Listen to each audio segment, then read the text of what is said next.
Oi. Evening noise stream thinks it's not ready to go to sleep. Yes, it is. Luckily it's art, so it's at least calm. Did I pin it? Okay, I pinned it. Hello. We're doing bullshit tonight. We're doing lessons. We're gonna learn. Or you're gonna learn. I already know this shit. I'm the teacher. I'm gonna teach you guys point perspective and bullshit. The like bare bones basic shit. Nobody wants to do it first when they learn how to draw. You're actually doing my idea? I am, because it's honestly a good idea. And this soon? Yeah, I had no better ideas. I don't want to play Striker, honestly.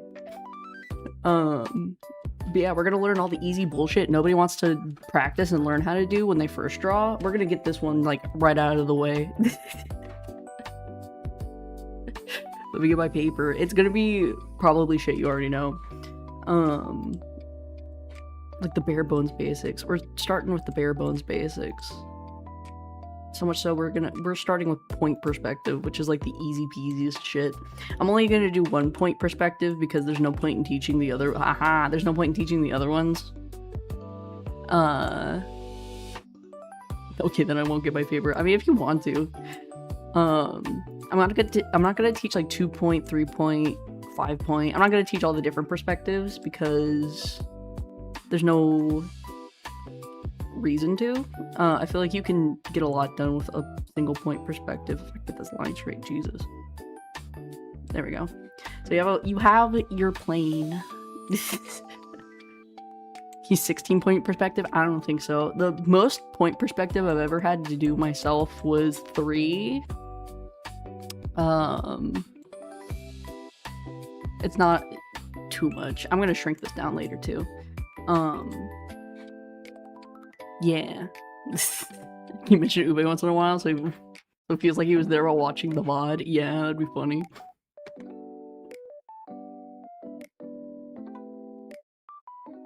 Watch the bottom at home with my own paper and stuff. Yeah, you get to learn. I don't know where the center of this line is. Anyway, usually you're supposed to do the line first, but I'm not gonna be able to center it, so let's just do this. Usually you make your dot, your point of your point perspective first, and then you outshoot everything from there. But for the sake of myself, I'm not gonna do that. So line, yes. So this is our point perspective. This is our point in our point perspective. The first horizontal line, this is our horizon line, which is somewhat important. In a basic art class, this is how you would learn how to do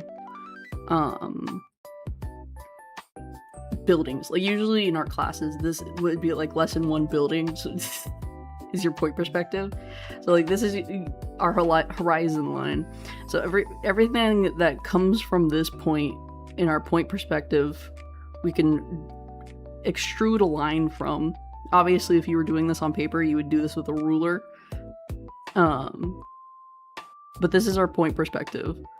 I'm just gonna throw a couple out.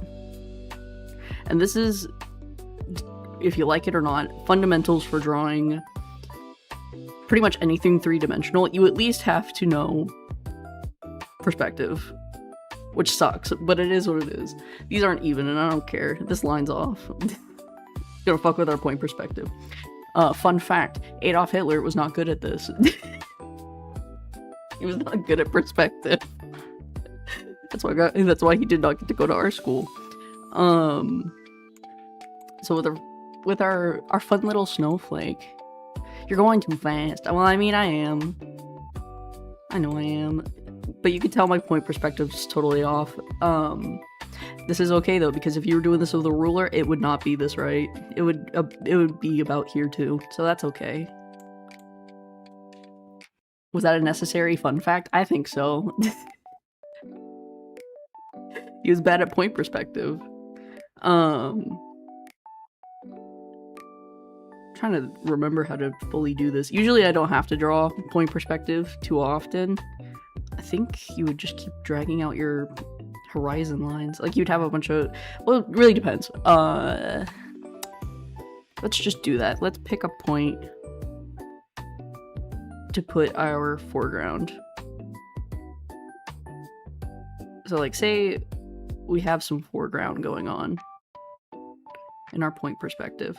If the grid kind of helps once you see the grid. So now we have like a floor going on here. So now that we have our little floor grid going on, you can kind of see the perspective now a little clearer. So within this point perspective, you can basically draw anything. For example, this horizon, this line right here, we can create straight lines up.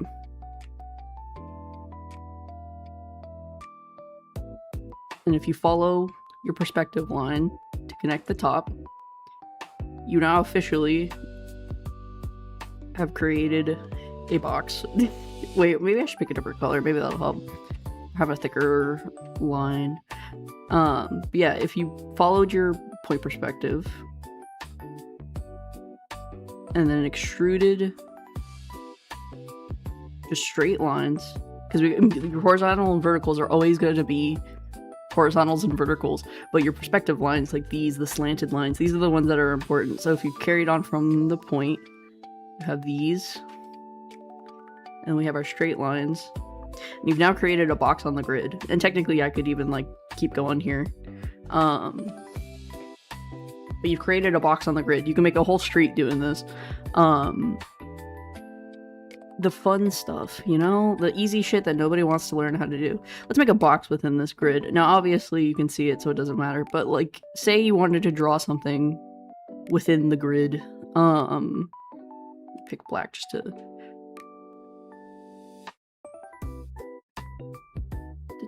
I gotta think about this a little bit.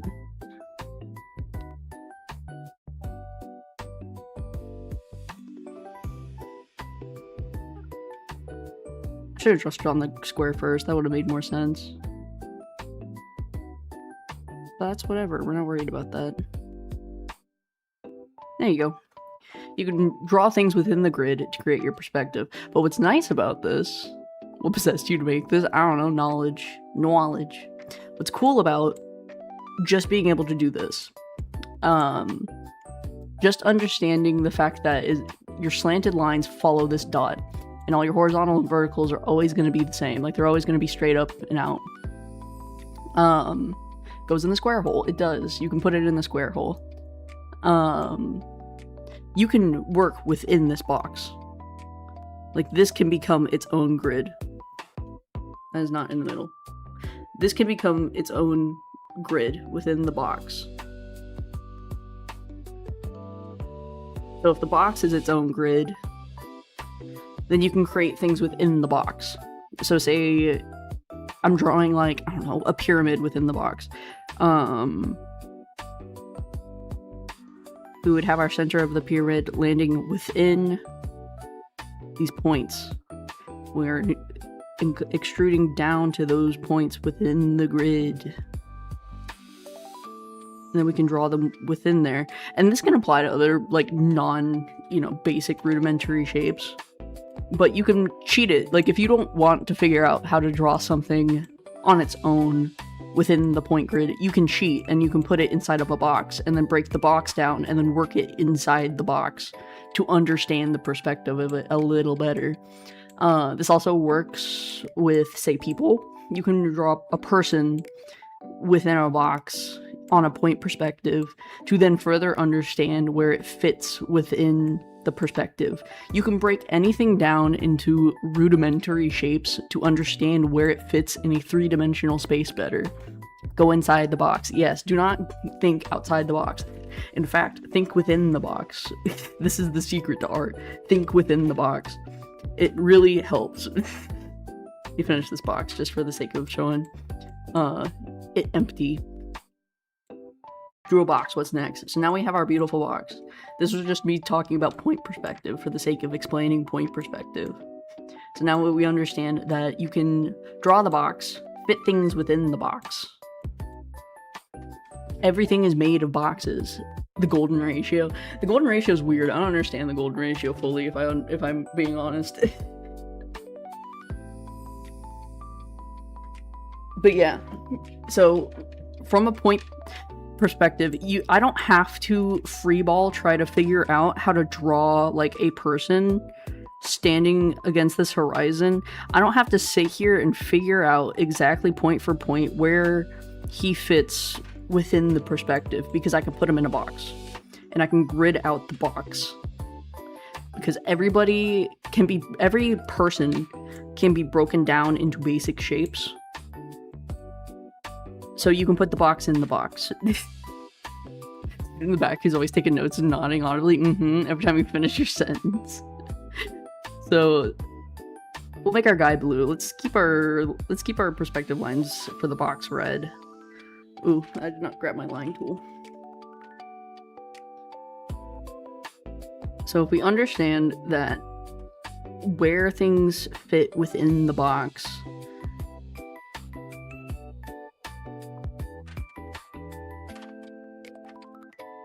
we can use the power of the point perspective to our advantage.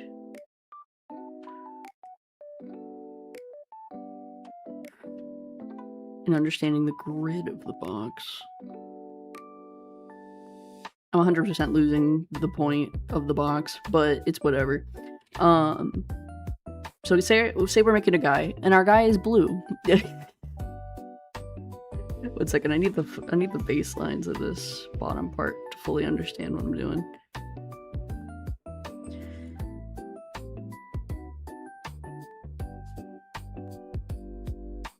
Okay, so we have our grid box, and now we know the basic rudimentary lines of our box.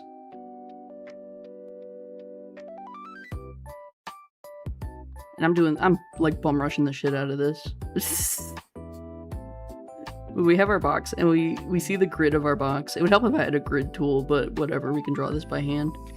So we have our grid box, and we understand our 3D object. So now we can put things within our 3D object.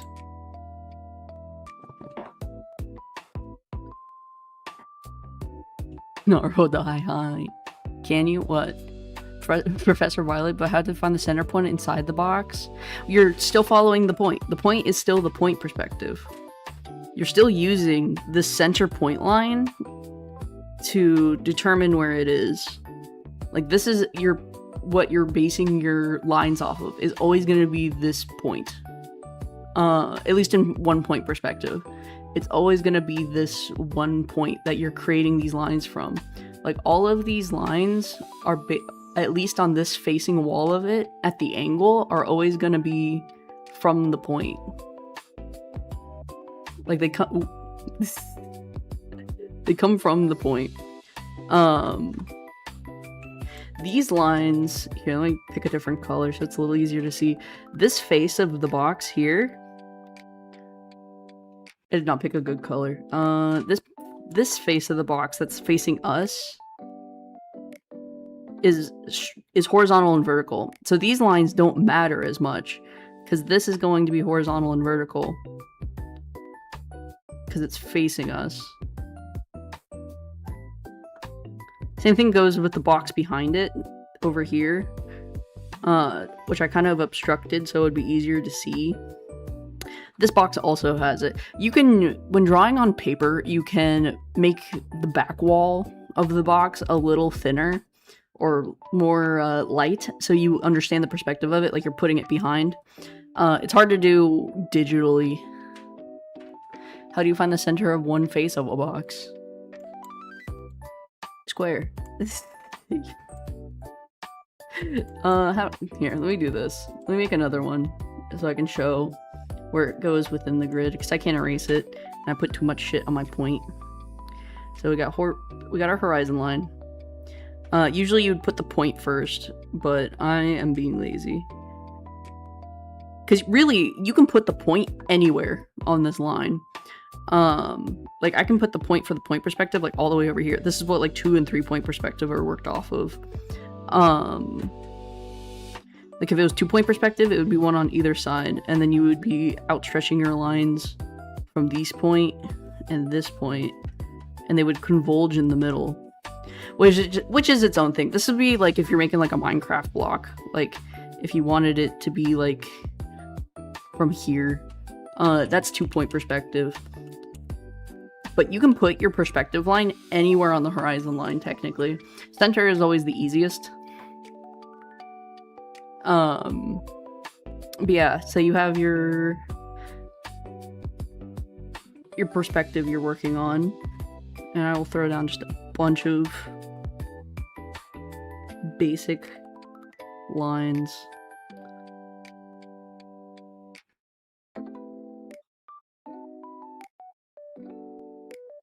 So we're already at this point.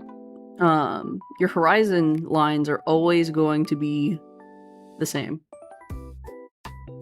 And you're gonna try to make them appear closer the further on the horizon they go, which creates the illusion of depth. And there's no rule for this, because this is just a guideline. If you need more closer to figure out the point of something, then just do that. But now that we need to figure out our square. Where is our square going within this space? We already know. Let me just pick a random square, like right here. So we've already claimed this square for our point perspective. This is the bottom face of our square. We need to determine how high we want it, which this can be any height, but this is always going to be a vertical line if you're making a square.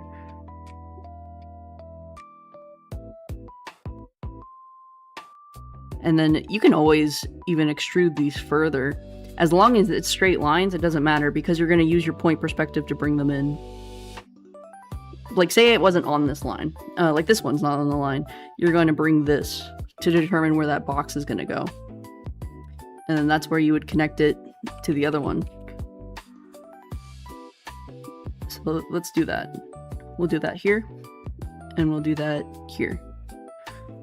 So that became our top facing walls of this line. And then we can connect these from here. And then connect those ends. So I've created a box within it. And just for the sake of being able to show it, let me do some shadowing to show where our box is.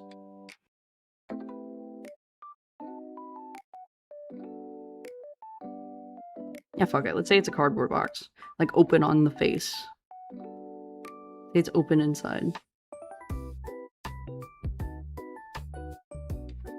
So we have our box. So how do we find the center point of our box? It's really just the center line of our space here. We pick like a slightly darker shade. Chair. Yeah, you can make a chair. You can any fundamental shape. Paper with hand cam. I should do it on paper. That'd be fun. But yeah, find the middle. It doesn't have to be the middle, but I mean, you know, find the middle. You found the middle of one. You would follow this point perspective line to find the middle of the bottom one. Same thing for this. You would just be using the line of the point perspective. Middle line here. Middle line there. I feel like I didn't pick a very obvious color, but it's kind of hard to pick colors if I'm being honest. Yeah, this, this, and then we can connect these two.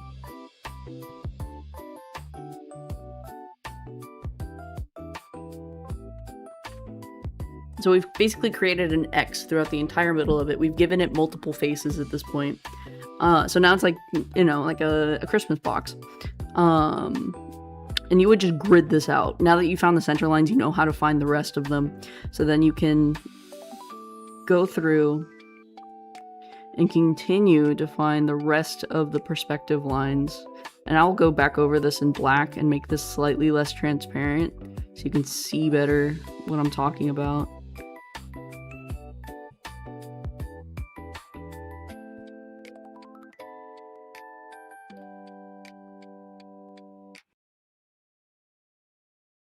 I should just use my point the sake of showing. I can kind of eyeball it at this point because I've just done it enough.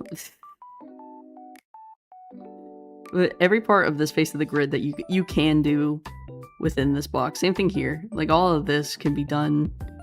All your sidewalls can be found within this. So now we have this shape. Let me merge these together.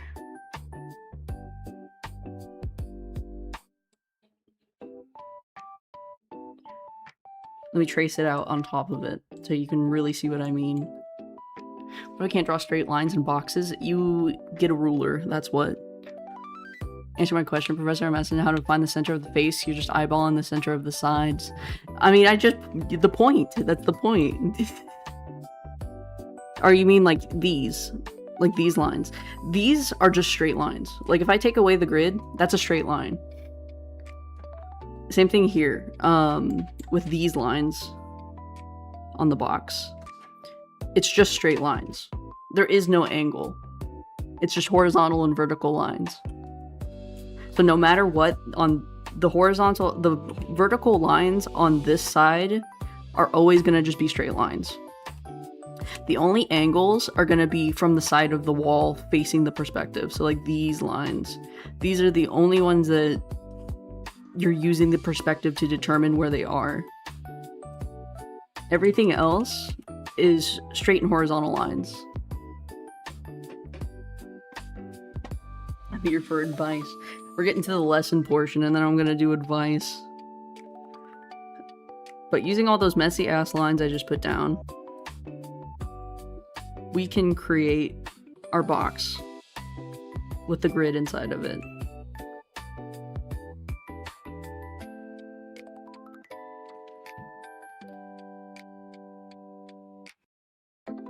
Perspective shenanigans. Yeah, the fun stuff. I'm giving you 1-star rate on Rate My Professor. Too bad. You're not describing your problem well enough. I can't help you if you can't word it. Against the grid? Do you eyeball it or something? If it would be against the grid. Well, I mean, if it's above the horizon line, then you're just working above that horizon grid. At that point, I think you're working with 2-point perspective. If you're trying to go against this, I think that's what 2-point perspective starts working on. And then 2-point perspective is like extra fucking confusing. You have to understand 1 point to move on to 2-point. So, because you're doubling the amount of line work that you're doing, my best way to describe 2-point, which I mean I did draw it briefly, is you're kind of... It's like Minecraft, but I don't know how to describe it without showing it.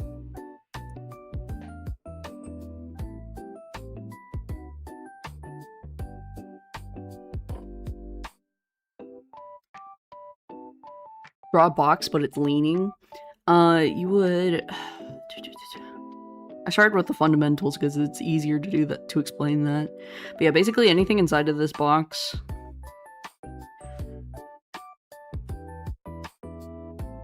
I couldn't tell what line that was.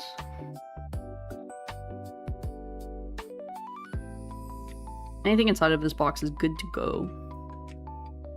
So we don't need these perspective lines here. I just use those as a guideline point. Which is all they're for. Like if you were to draw like a building with a landscape with buildings, one and like a straight street, that is where this is the most handy. 2-point is where things start getting funny. And I start even getting confused. Because it's a little ass backwards, I'm not gonna lie. It feels it feels arbitrary.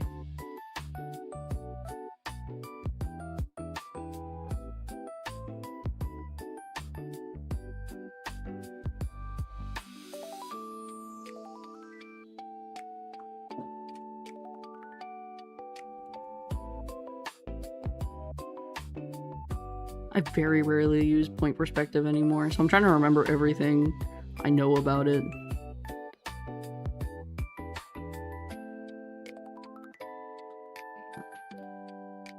Like on the fly.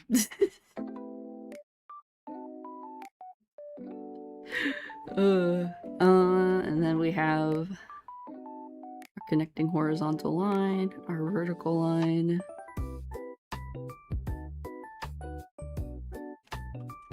We have our Christmas box.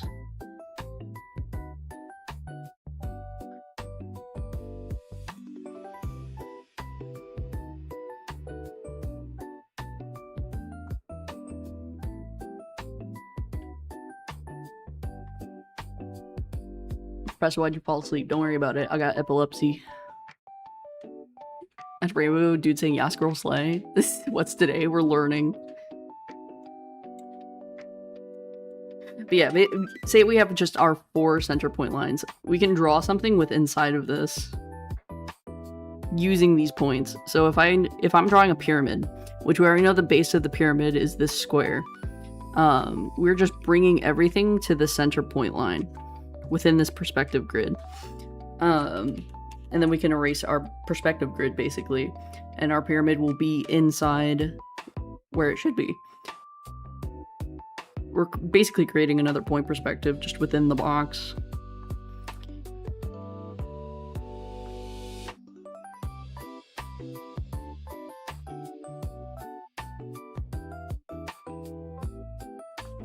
Basically what I'm just trying to get is you can draw the most basic shape like a square and use it to fit things within that grid. And being that you can create a human body all within just boxes and squares, you can fit those in anywhere. Am I back in middle school? Yes, we're starting with the basics of point perspective and boxes. But once you have those fundamental shapes of like how to make a pyramid or a triangle or a sphere is just as easy, honestly. Let's do that. Let's put a sphere inside this box. So say we have our sphere.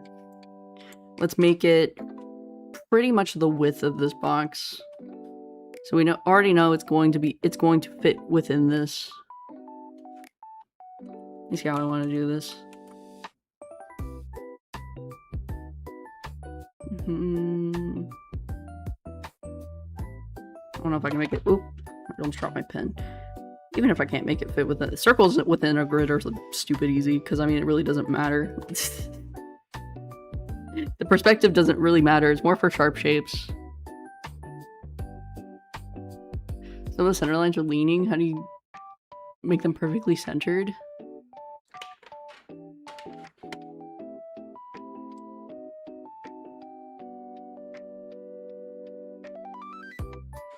I mean, you have to get the angle right. Honestly. If you were drawing this on paper with a ruler, you would still not get it perfect. You can try as much as you can. It would probably still be kind of leaning how I'm doing right now. I have the benefit of having tools, but I'm also not lining the pixels up perfectly. Because honestly, it's hard to do. You can try to line it up perfectly, like using the paper to get the whole thing straight, but results may vary. It's very hard to get a straight horizontal vertical line unless you're really fucking eyeballing it, or you're working on grid paper. Okay, let's move on to spheres. Spheres are just circles within circles. That's how you're making the guidelines for them. So let's say we have our point within our sphere. We're gonna follow the angle of our circle to create a slice out of it, like an orange. And this can go both ways. It can go every direction, actually. We can cut basically as many slices out of this as we can, like a beach ball. And that's how you make perspective inside of a sphere. She didn't say hi to me. Hi, AJ. Use the circle to make the circles. Yes, pretty much your slices of it are going to touch end to end within this. So you have our circle. It's not a perfect circle. Oh, let me make a perfect circle really quick for the sake of purposes. So say we have our circle. If we were to make this a sphere, we would just find our point, which it really does not matter. It can be anywhere on this. That can be our center line point. And say we create like an X line. This is all you would need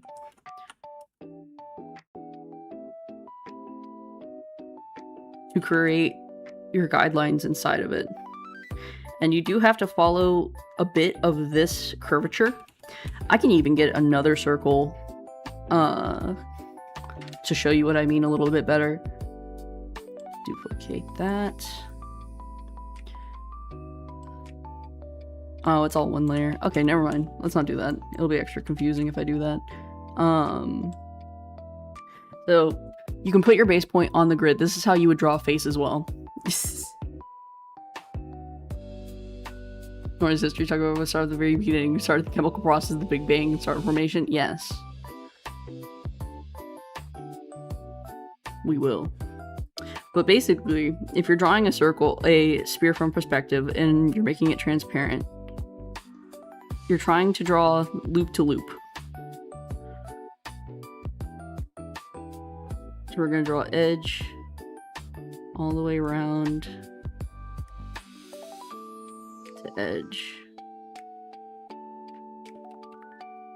And you can split that bitch up however you please. But you can, I don't know how to describe, like, mentally imagine it. Kind of like, I guess how you would draw a Pokeball. So like we've sliced this, and say we don't want the rest of it. We're just using the circle as a baseline to draw a different shape. You would just simply get rid of that chunk of it, and now you've cut it in half. And you could clean this up a little bit, like make it a little more round, but then you have that basic shape. So what if I want another one? Let me get rid of my grid in the back. You would draw another circle. Oh, I wish I had another perfect circle, but I don't. Let me do that. Say we want another one. Like we've like popped like a gotcha egg.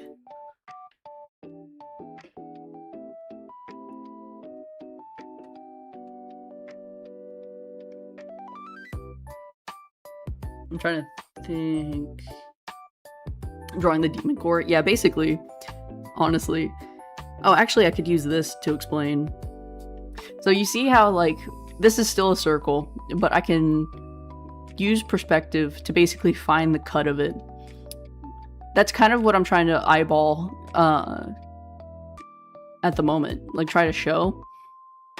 You can pretty much make an oval that fits from point to point inside of the circle. And that will be like the perspective of it. Like say we were drawing like a bowl. This would be like a very top angle view of the bowl, whereas this would be like a very side angle of the bowl.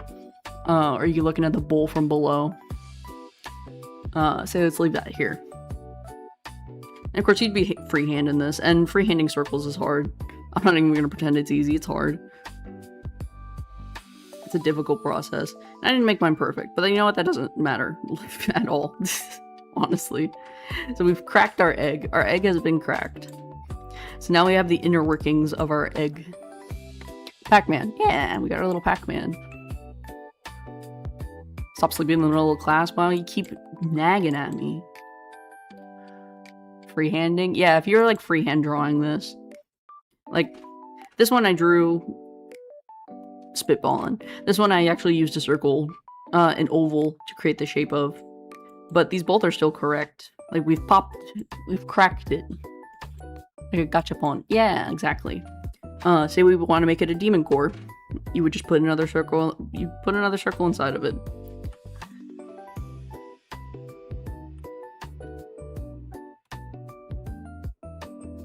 Sorry, I'm nitpicky. I'm trying to get a perfect circle.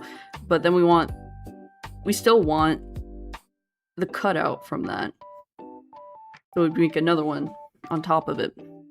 So then we can go through and erase those guidelines. Obviously, you're just kind of trying to parallel this line. Like you're trying to keep the curvature when you're drawing something from inside of it. It's like those EOS lip balms.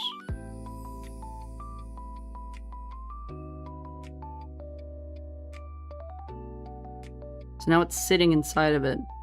Like it's clipping through. Kind of like if you took a 3D model and you sliced a circle in half and put another circle inside of it. You're just kind of paralleling the same curvature over to this one on the inside of it. Don't close it, Noriko. No.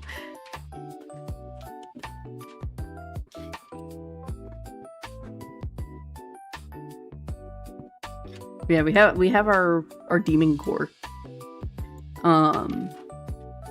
Pretty much all I'm trying to get at is that, like, if you wanted to take a circle and slice the circle, you just have to put an oval inside of it that touches end to end. That's all you need. As long as you have this shape of an oval, you're basically still maintaining the perspective. And then, like I showed with the guidelines, depending on the angle that you put that oval is basically the perspective that you're creating.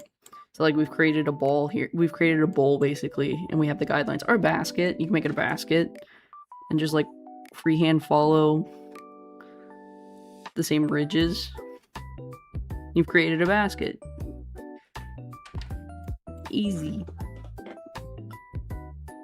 I'm so used to beef now. It was like protein every day. Ha ha. I heard it makes the air taste like pennies. Oh, the demon core? That's terrifying. Everything about the demon core is kind of fucking terrifying, if I'm being honest. And then pyramids are just squares, but you're bringing it to a center point. Like, you know, we have our square. We find the center point of our square. You can draw a line straight up from that center square, and you bring everything to that line. Pyramid. Same thing with if you want to bring it down. Diamond. And you make 3 lines, connect them at the top here, you make 3 more lines, connect them at the bottom, go like this and that, and this and that, and you got the special S. How do you find the center point? It's in the middle! You can measure it. There's a bajillion ways to do it. So, like, say we have our square. We don't know where the middle of it is. You can use your hands to measure it. Like, you can use your fingers and measure it out. Figure out where the midpoint is. You can measure that bitch. Say it's an inch on your ruler. Then fucking split that. You can freeball it, but it's harder. I mean, you can try to find that middle line, but it's really an eyeball thing. I don't know how to do it without the eye. Oh, I suppose you could also just, like, create hexagonal lines. Or diagonal lines. And there's your center. That's a way of doing it. There's your center point. Bam. There you go. That's all you gotta know. Where can I drag this from here? Oh yeah, so now that we know basic shapes, now that we know how to draw basic shapes like we're in the 3rd grade, 20 minutes you answered my initial question. Listen, it's not that hard to find the middle of something. I mean, how would you find the center of a line? Just eyeball it. Getting 2 stars on Rate My Professor? I'm gonna kick you out of my class, that's what. Bam. This line, bam. You have eyes, use them. You've seen the half of something. Use grid paper if it's that damn hard.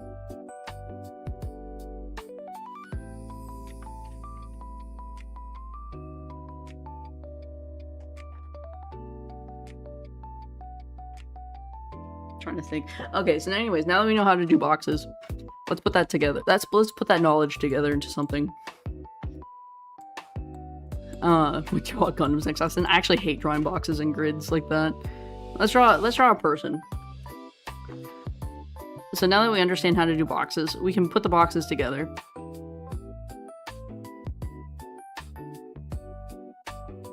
Say we have box number 1.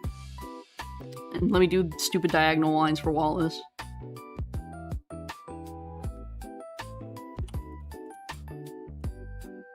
We found our center points within our boxes.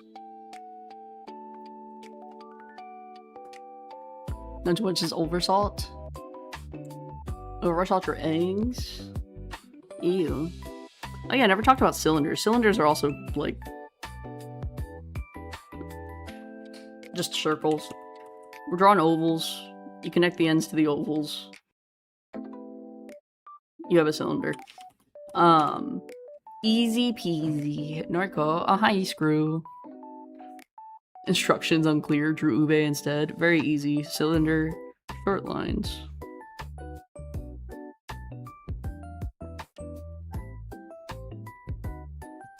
Anyways.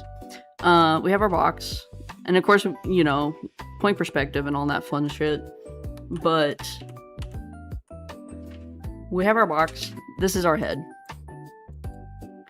And then within that head, we can put a circle, but we're not going to do that just yet. Let's draw a circle in the middle of this. This is our cylinder. That can be your neck. Make cheese wheel. Oh, that's actually good. That's a good perspective thing to do. Let's make our cheese wheel so I can show how to cut a cylinder.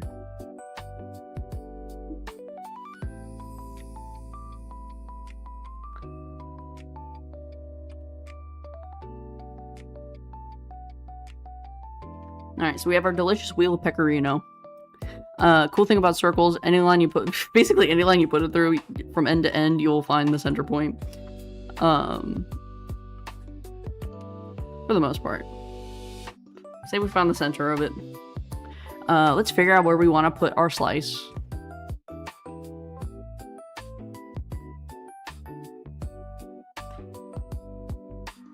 You're joking? But to be fair, it's a good little thing actually. Let's put a triangle within that slice. And then straight lines down. At the bottom of our cheese wheel, say it went straight down with it, so like our perspective line would be right here. Connect that line. You've created a slice within it. Bada bing, bada boom. Get rid of that.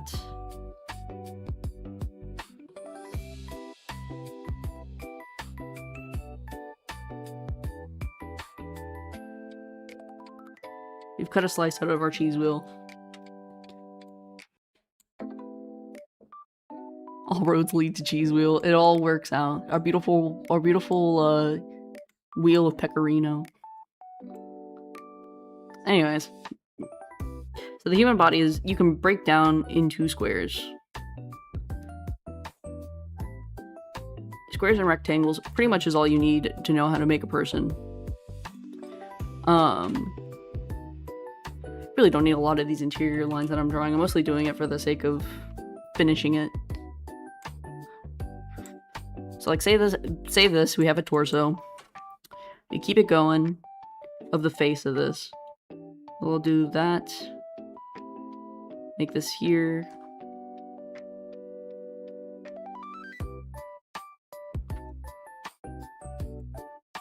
How do I draw a really curvy person, Professor? We'll get to that. That's the circles lesson. So what's cool about the pelvis is interesting. You can draw it as a square, but it's actually easier to draw it as a trapezoid. Same concept as everything else. We're just drawing angles. Remarkable shit, I know. True angles. This is basically just a person. Add some circles in there. Add some cylinders in there. Circles, cylinders, and squares. That is literally, you can break down the entire human form into this shape. And you got it, Steve. Yeah, you can break everything into Minecraft Steve, and you can turn it into a person. Within this square, we can put a head. We know the top perspective point line is on that part.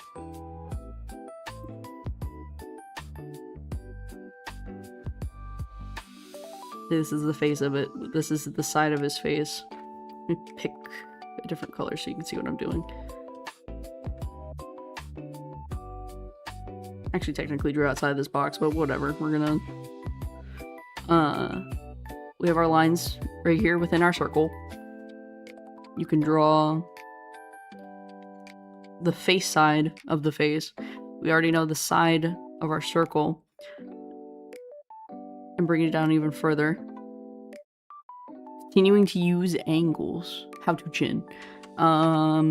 Bring it in. Just bring her in. And obviously, Proportions matter, but we're gonna go over that later. I don't feel like doing that right now. Wally. Anyways, let's take our rudimentary rules of drawing a person and let me speed run through how to draw a body. So we have our circle. This could be a square, it could be a circle. Really depends on who you are and how you want to draw a face. A circle is easiest. We have our guidelines within our circle. We understand. We've been through this lesson. We know where the side of our head is. We understand how to draw the line. I need to just draw a straight circle. Let me actually just make a circle that's perfect. So we have our perfect circle. I know a Dragon Ball chin when I see one. Just the...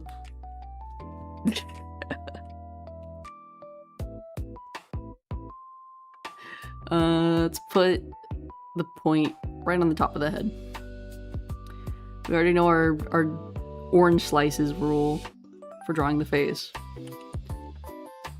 So we understand the perspective the head is in. We're going 3/4 of this. Dodecahedron instead of a sphere. Have fun. Have fun drawing all those angles. I ain't showing you how. Basketball looking ass. Exactly.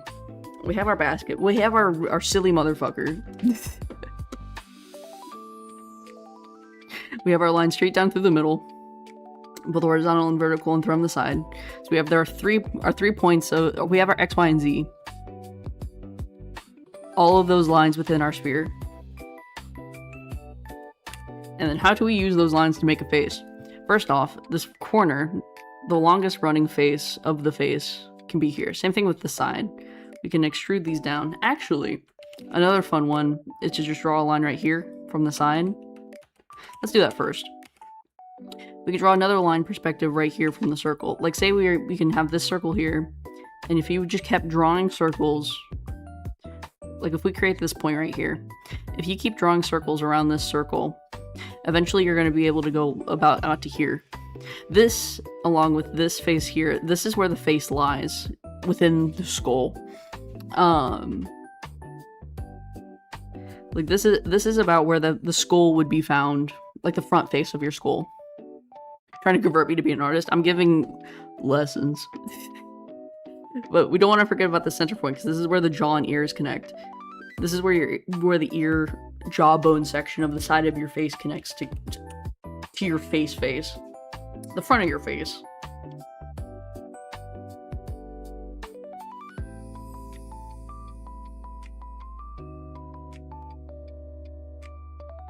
I'm trying to think how to work this first. The length of the face is kind of hard to just... Usually it's rules to it. I always learned how to draw eyes first. So let me correct some of these lines. So it looks a little cleaner.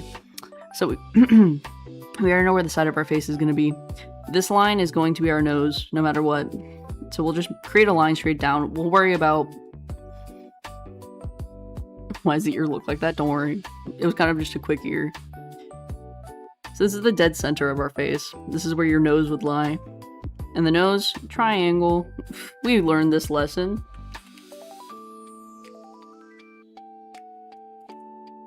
That's why I always draw noses like this, because technically it's just part of the triangle.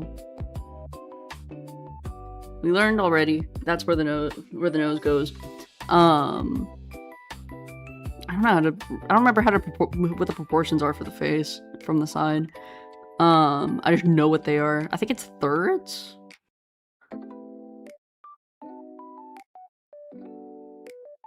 Like bring your children class. Why do they have flower hats on? I couldn't find a babysitter in time. Maybe I should have did a front perspective of the face. Anyway.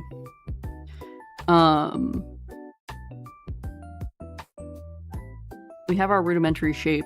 Actually, technically, it's more like this. It's a little rectangle with like it's whatever like this shape would be. More like this. This is more of what your nose is. I guess it is just a trapezoid.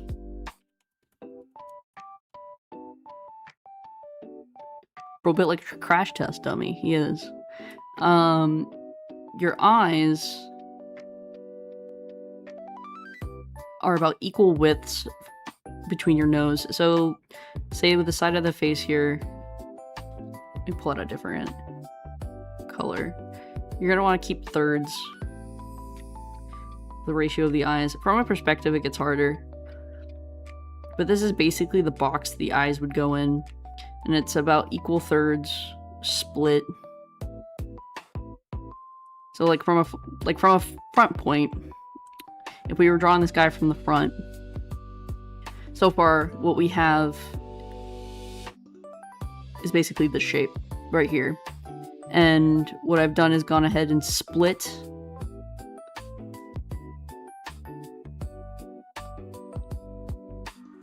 where the eyes would be. Well, if my nose is crooked, then it's just crooked, and you know, make them wonky. Bro broke his nose.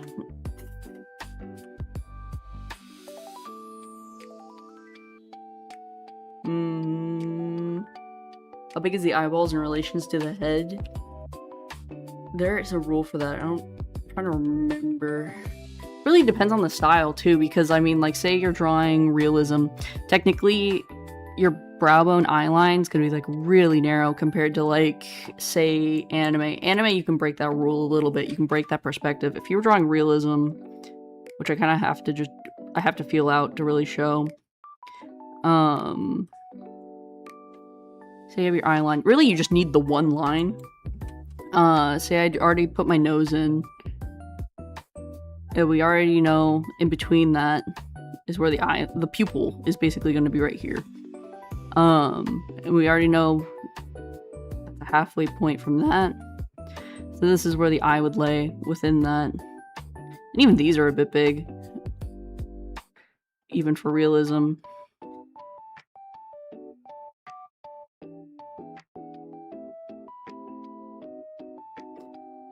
I think, if I remember correctly, it's tip of the nose is the end of the eyes. So, like, if this was like a normal person with a normal nose, which I'm gonna just speedrun draw a nose real quick.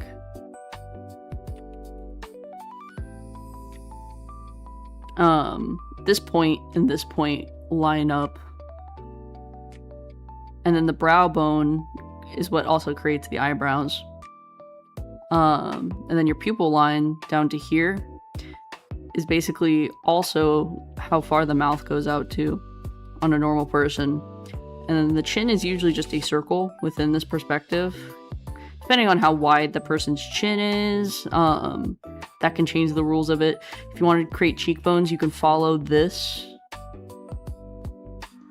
to the lips. And then further create out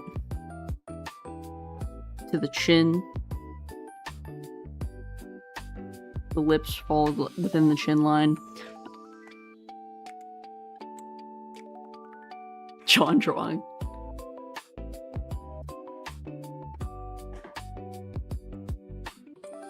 But then the ears fall within the tip of the nose and the pupil of the eye. Which my nose is a little long. So these are going to be kind of long. This is where the ears would fall. There is a slight curvature of your skull about right here. And then you have to the top of the head. Then the hairline falls a little bit above that, depending, of course, you know, if it's fucking widow's peak, whatever. Usually you're just kind of eyeballing like where the hairline's gonna be. Usually it's just about, yeah, so far above where the brow line is. A black person's face, like what features do they have? They usually have a wider nose. That's usually the wider nose, larger lips. That's really like the only big difference. And even then, everybody's face is like slightly different. Like the rudimentary rules of like the perspective of like where all of these things line up are the same. Like, it doesn't change anything. If you're drawing like a more rounded nose, you would just be creating this part, like the tip of the nose would be a bit bigger. Like that's all you would be doing. And say like if you had somebody with thicker lips, you would have more of a pronounced at like the very, this has a name, I don't remember, like the very tippy tip of the lip, and you know, more of a obvious lip lines. That's basically it. That's honestly most of the difference, which, yeah, that's kind of it. Eye shapes can vary between people, nose shape can vary between people, lip shape can vary between people, how far out the ears go. How far the ears go can vary between people. Some people have very far back ears, some people have very, like, outwards facing ears. Ear shape can change. Some people can have, like, more dangle to their ears, like they're disconnected at the lobes. Some people have more connected to the lobe ears.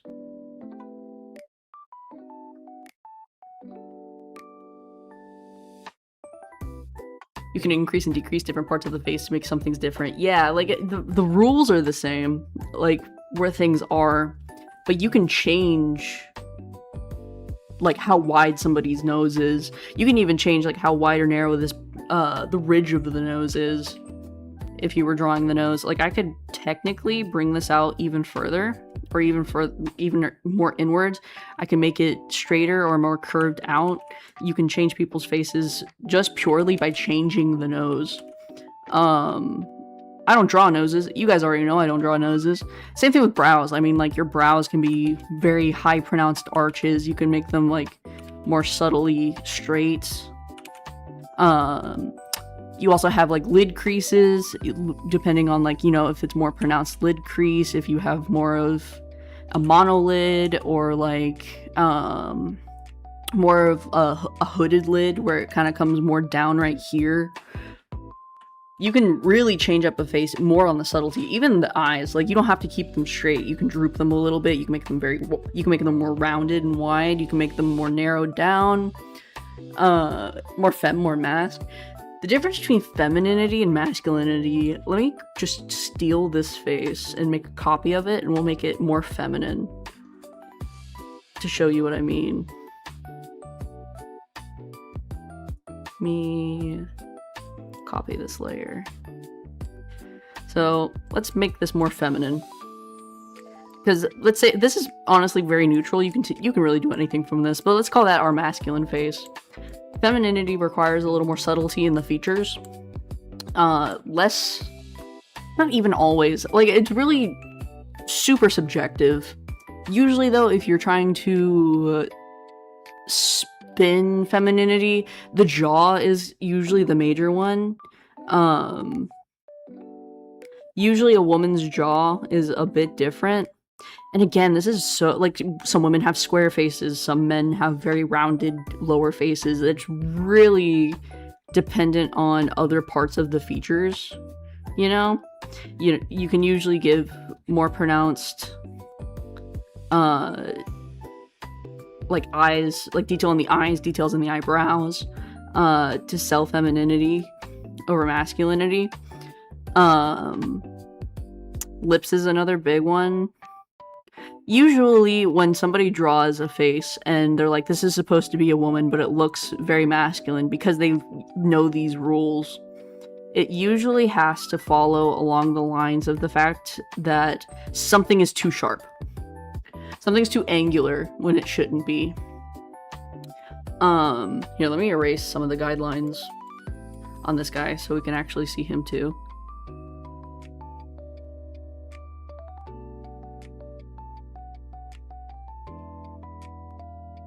But let's keep some of it. Like, let's keep that angular cheekbone on that side a little bit. But even just changing the jawline, look how much we've made him more masculine, or made this more feminine. Because these are duplicate images. The only thing I've changed so far is just purely, I've defined his cheekbones more, and I've lowered down her jaw a bit. Like, I've slimmed it down. She's not a square. Torso's an easy tell. Well, I mean, that's yeah. Body shape's a big one, but I mean, if you're just working on faces, like, if I was, like, in class and I was like, I wanted this to be a woman, but I ended up with this. 9 times out of 10, if you fix the jaw, if you soften features, that usually is all it takes to make a face look more feminine. There's some subtle other ones, like say we fix the eyebrows a little bit. Say we make her brows a little thinner or a little more defined. But we make his very thick. And of course women can have thick brows too, but it's other features that are going to add up to this. You can keep the noses the same, even. I'm not even going to do much to these noses other than clean them up just like a tiny bit.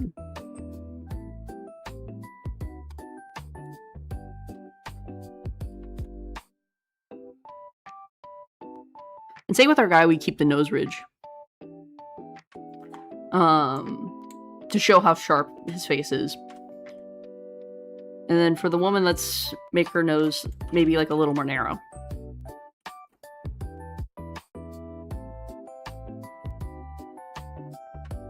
Doesn't have to be, but let's just do it for the sake of like showing femininity, masculinity.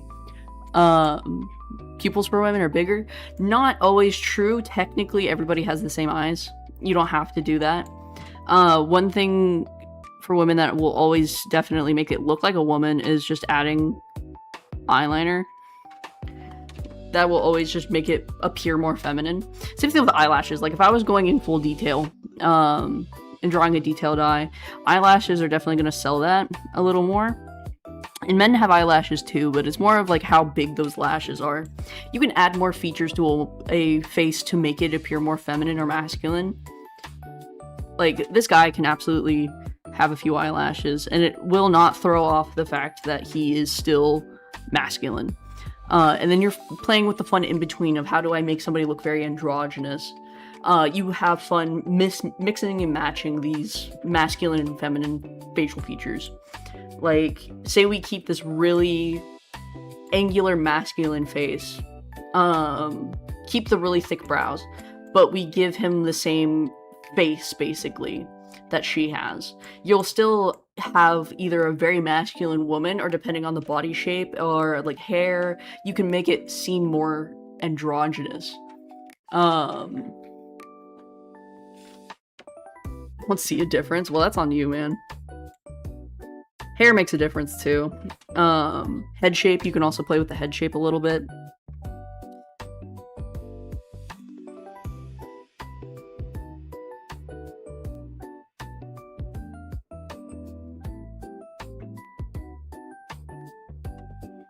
Difference between Disney animation style and Ghibli. I don't know how to animate.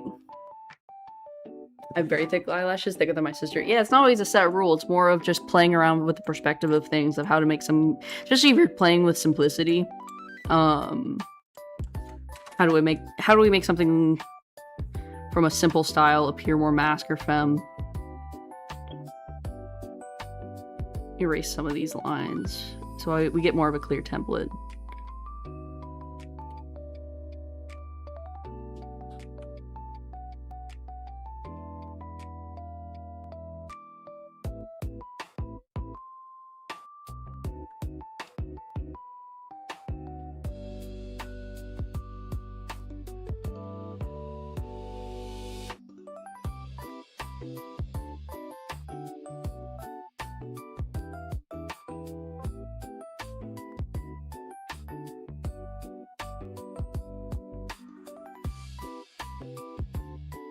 You know, maybe we do make her nose smaller, for the sake of showing more femininity. Because it really doesn't matter, but at the same time, you can make somebody appear more feminine with a smaller nose. And bear with me, I don't really draw noses much anymore.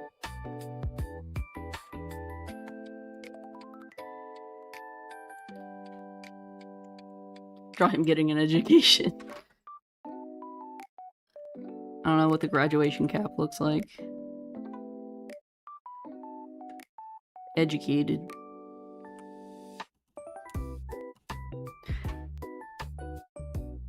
Erase some of what's going on with him.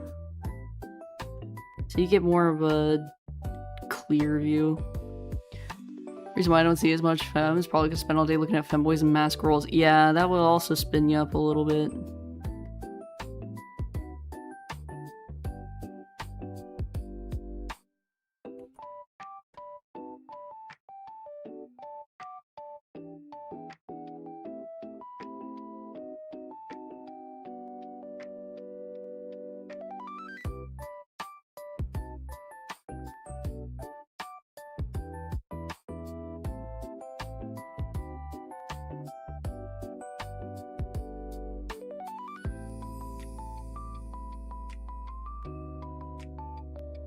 Yeah, they're definitely, they're two different faces. They're duplicates of each other that I highlighted different parts of. The women's eyes look a little wider just because of that eyeliner. Like, that's just gonna cause that. But just brow width, nose size, jaw. That's really the big ones. Eyes can be bigger, eyes can be smaller. That's more of a makeup illusion thing. Char with a baseball cap. I can... What if I... Let's do this. Say if I give them both the same haircut. Let's give them both something I can copy paste over. I don't even know what I'm doing. We're just going hog wild. Actually, no. Let's not do something... I don't know what type of hair to do.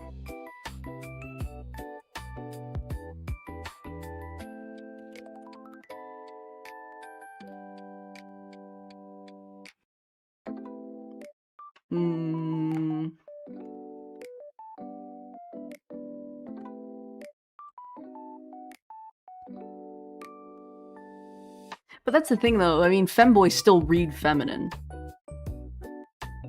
Wolf cut. Wolf cut actually would probably work.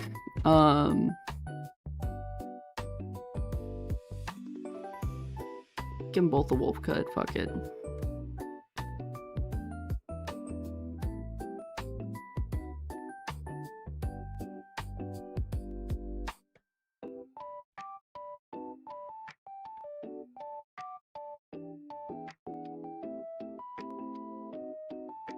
I duplicate this hair and just put it on her.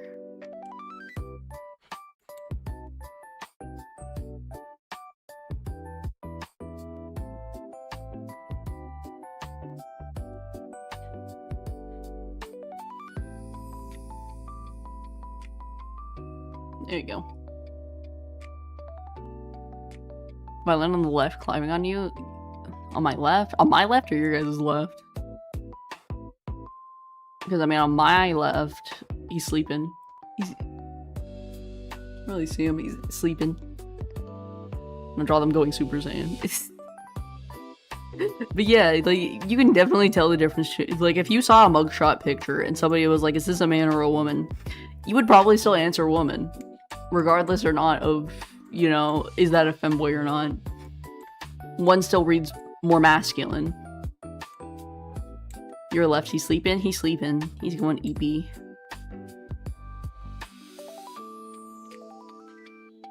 After my vision, I look at something dark, then I'm back at this white screen. I see green dots for a couple seconds. That's totally normal.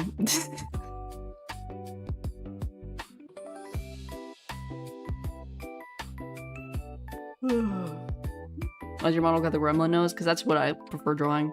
I always break down noses to a more simplistic shape.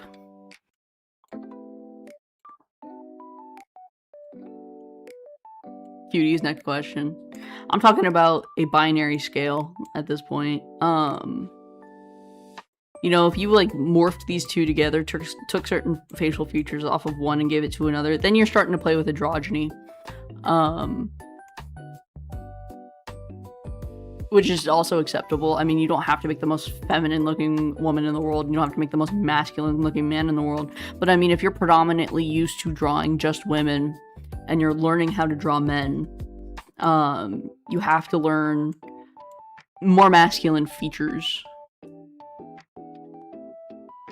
Like, you have to learn the way that men have wider jaws and more pronounced noses and usually wider brows, longer faces. I mean, you can just see that in the way that I draw, the difference between I draw women and men.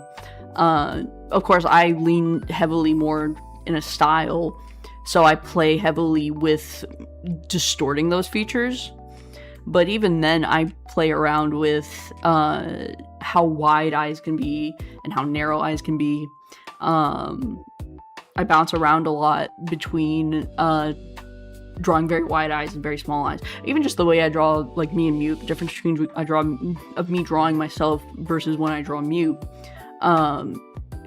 Squishing her facial features down to be more feminine. Whereas, depending on my mood, I can draw myself more feminine or more masculine. Just purely on how large I make my eyes, or how small I make them, or even just my male model. I feel like that's a good example, actually, of artistically, from a stylistic standpoint of how you can have a more masculine or feminine face. Because I did not change that much of the face of this model to make it more masculine. I'm trying to find my default face.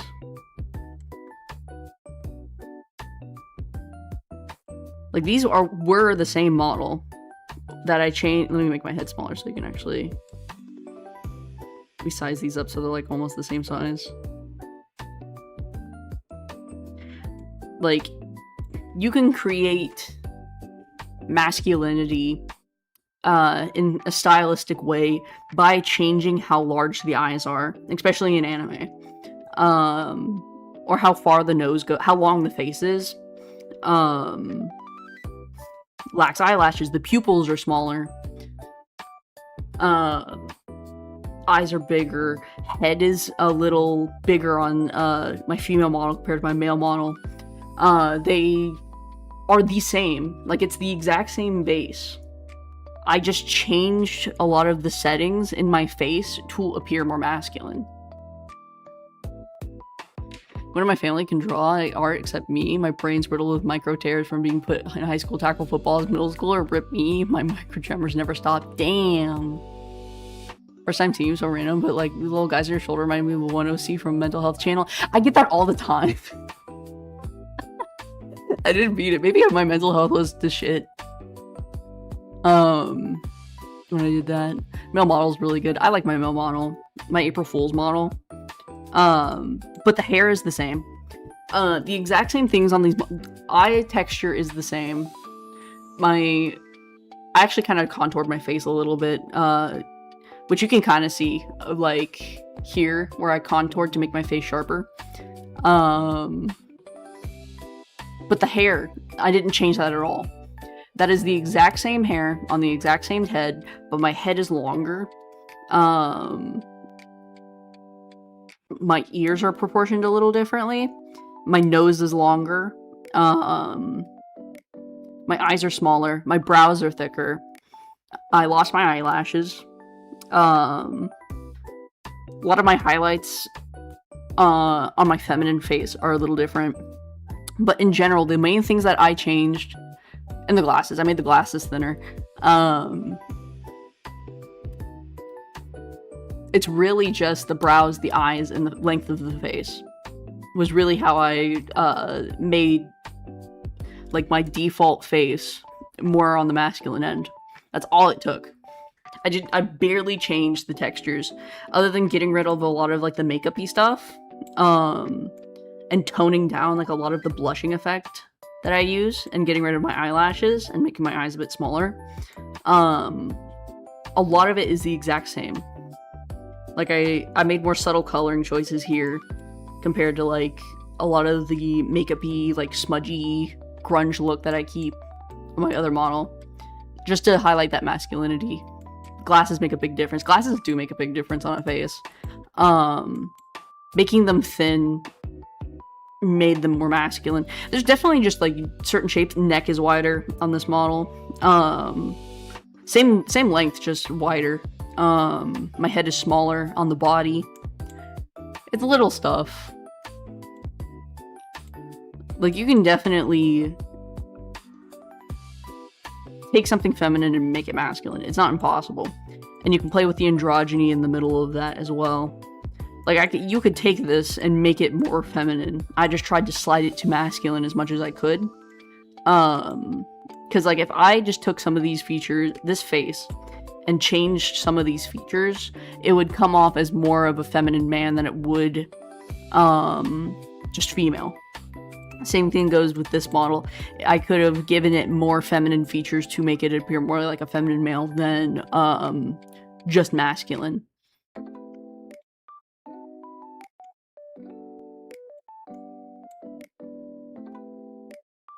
Male one just looked more IRL. Female one, that's true though. I mean, that's just me, just realism versus anime. I mean, you're gonna have the pugification of an anime face.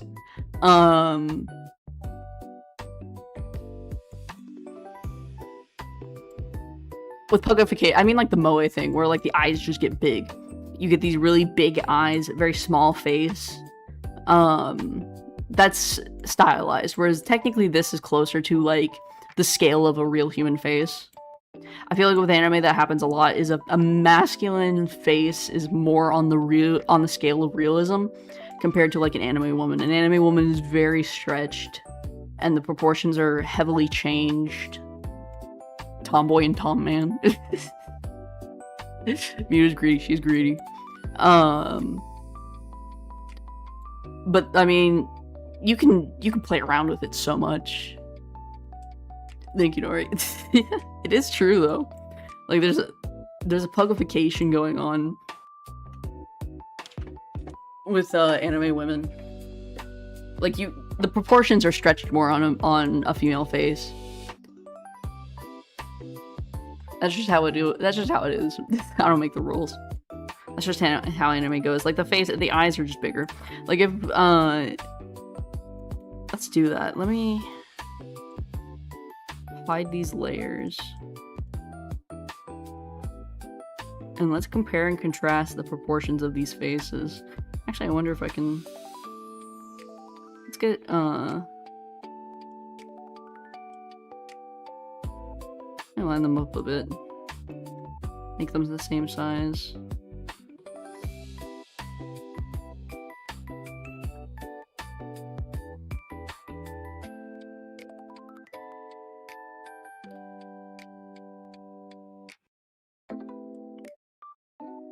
So I can show you what I mean. So let's say... That's not gonna work. Let me just sketch it out. So like the eye lines. This brush is way too wide.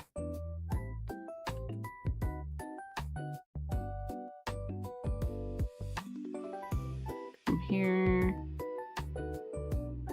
Here. My nose line is about... Here. My jaw ends up about... say here. And then the width of my eyes. Like just how huge they are in comparison. And then the top of my head.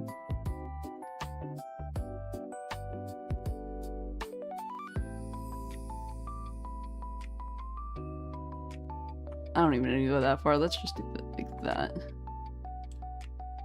So like you have that versus how much narrow these are. How much farther down the nose is. Make lines on the lips? No, I did not. How much further down the chin is.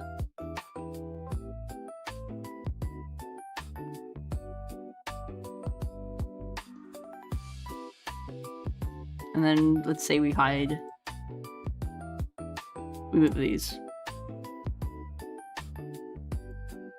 Can't really tell because I should have traced them out a little better, but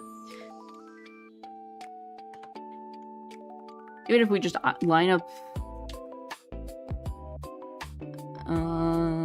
let's see how I'm gonna do this.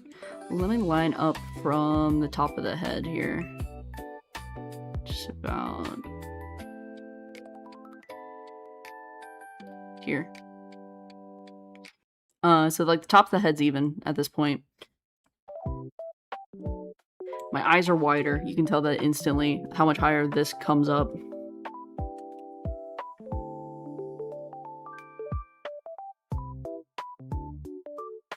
Nori's nose is killing it. Why is my nose killing you? I don't get it. Yeah, you can see this is wider instantly. Instantly, my eyes are wider. His nose comes down significantly further. Like, my nose starts here on this model, but comes down so much further. Even with, like, you know, this little, like, this here calculated into it. his nose still comes down further and his jaw comes down further. Of course, I didn't draw like where the lips are in between this, but his nose is longer, his face is longer, but his eyes are smaller. Really that's how you would separate masculine and feminine. Nose, my circle nose. I always draw a circle nose. I've always had the circle nose. That's just always how I've drawn noses. For years now, honestly.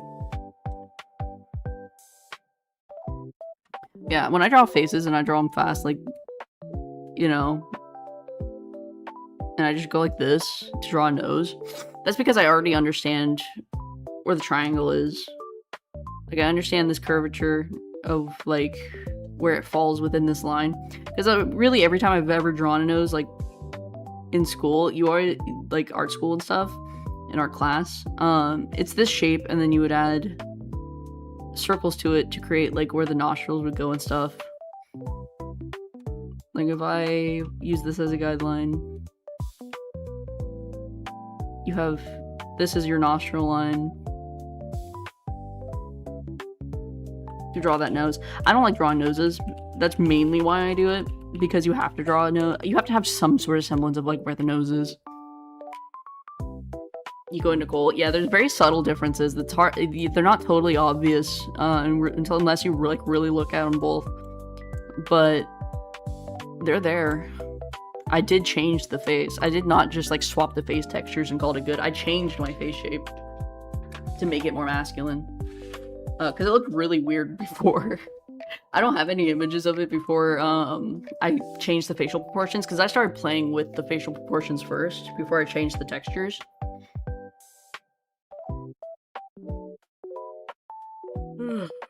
Yeah, that's why I always draw noses like that. Like, in a side perspective, I'll usually draw some of that sideline, and sometimes I'm lazy and I don't. You've seen how I draw.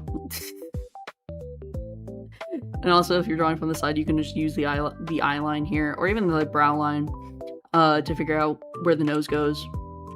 And usually when I draw men, I don't draw wide eyes like this. I always draw, like, more small angular eyes. And you can draw a wide-eyed man, I just never do. Because I always just draw more angular eyes. And when I draw more feminine angular eyes, like if I drew the same eye but feminine, it's usually a little more sharp with the wing. Like, that's usually how I differentiate the two. The eye itself is bigger, and usually there's more going on.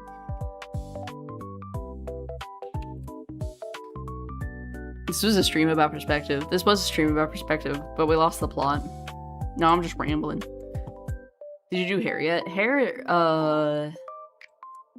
we can do a quick lesson on hair. We draw, let's make a mannequin head. Make it real quick. Let me take a circle and just make a quick face. I'll even bother drawing out all the lines for you.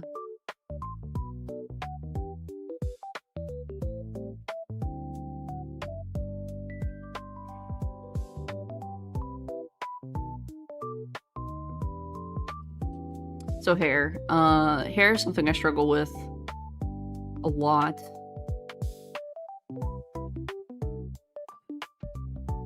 I get the real starting point with hair for me is the front.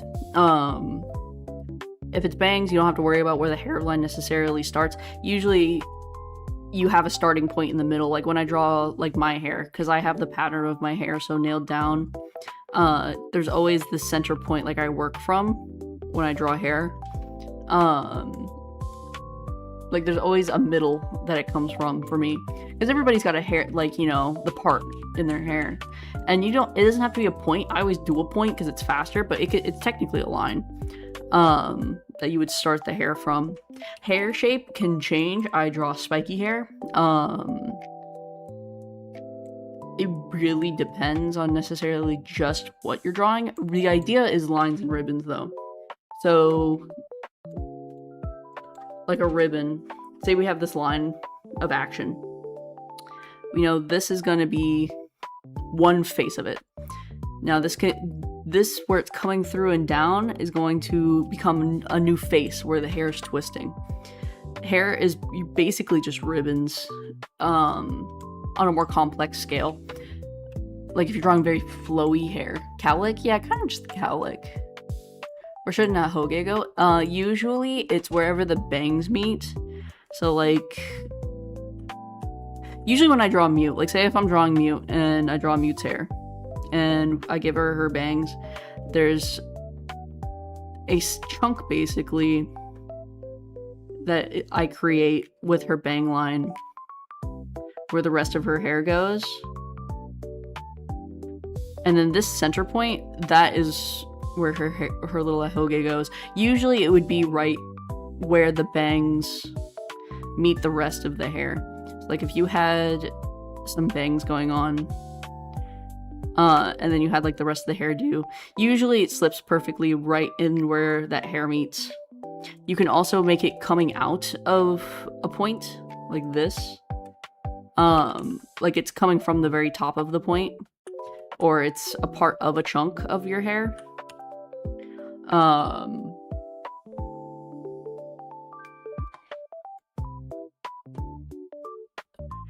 Really depends. I draw spiky hair because I find it easier.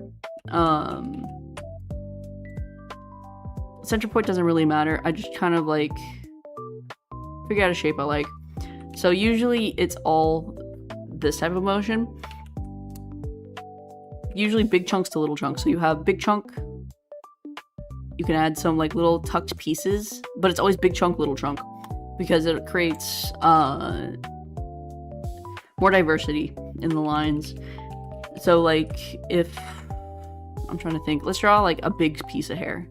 So this is our big piece of hair, like say a ponytail or something. But we want to add more diversity to that shape.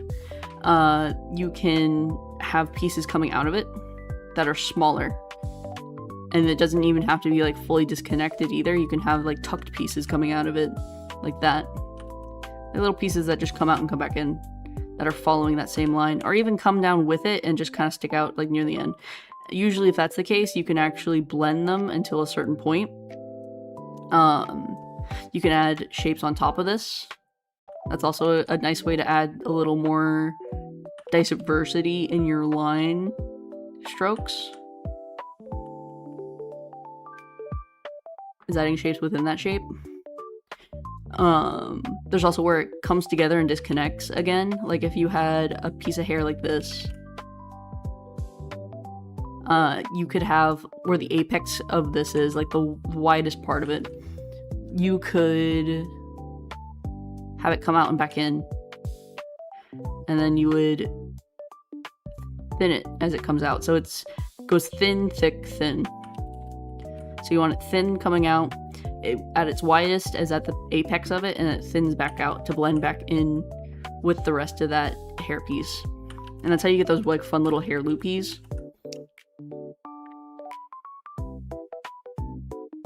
That's how my barber dude would try to make my hair more breathable. I mean, that is how it go.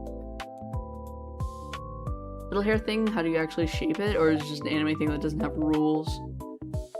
I mean, like, the little, like, cowlick? People have cowlicks. Hell, I have a cowlick. It's just hair that grows up. It's just, like, depending on your hair pattern, you can have hair follicles that want to stick up.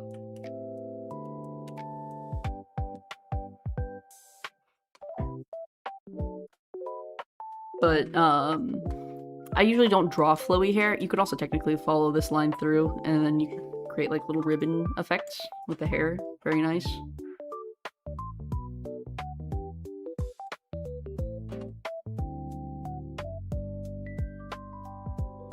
You want to make it, like, flowy and majestic.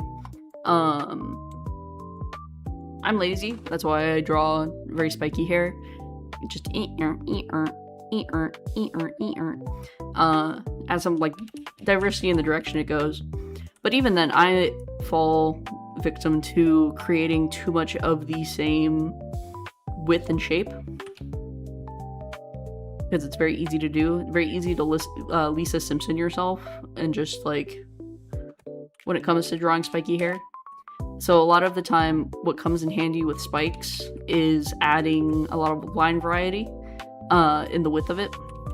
Like say drawing like a masculine hairstyle, say like say his hair is like sticking straight up. You would have big line, little line. Your big ones are your big statement pieces. The little ones can come up within them, like kind of like this shape, and it coming along with it. Or you can add like a little one. Big, little, like changing the sizes, like having big, medium, small, and then maybe big, small, big, medium. Like having some diversity with the shapes. How far is the bar? Can I draw Naruto fan art? Yes. You can do whatever you want.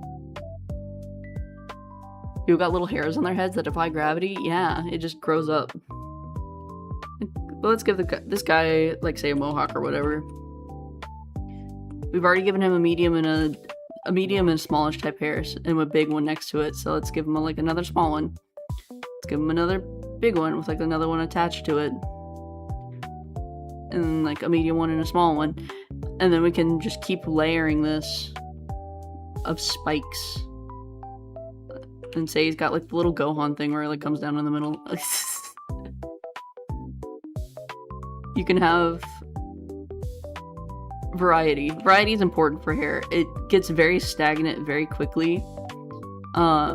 Changing the direction of it too. I'm not going the same I'm not going dead up and always at the same like swirled angle every time. Like these go more this way. This does more like this. This does it even more. These are going like straight back. You can change the pattern of it as you go.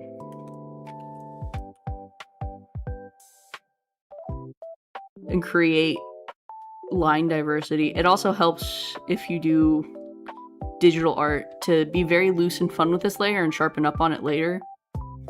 You can have fun with it.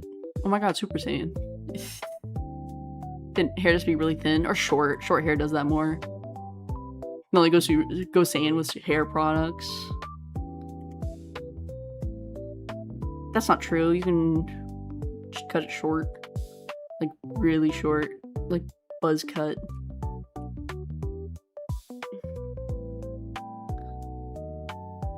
I'm also guilty of doing implication lines with hair, like down here. I didn't actually like create the cuts of it. I just kind of did the like basic shapes of it, kind of just creating gaps like this. Super guilty of doing that because I don't want to draw it.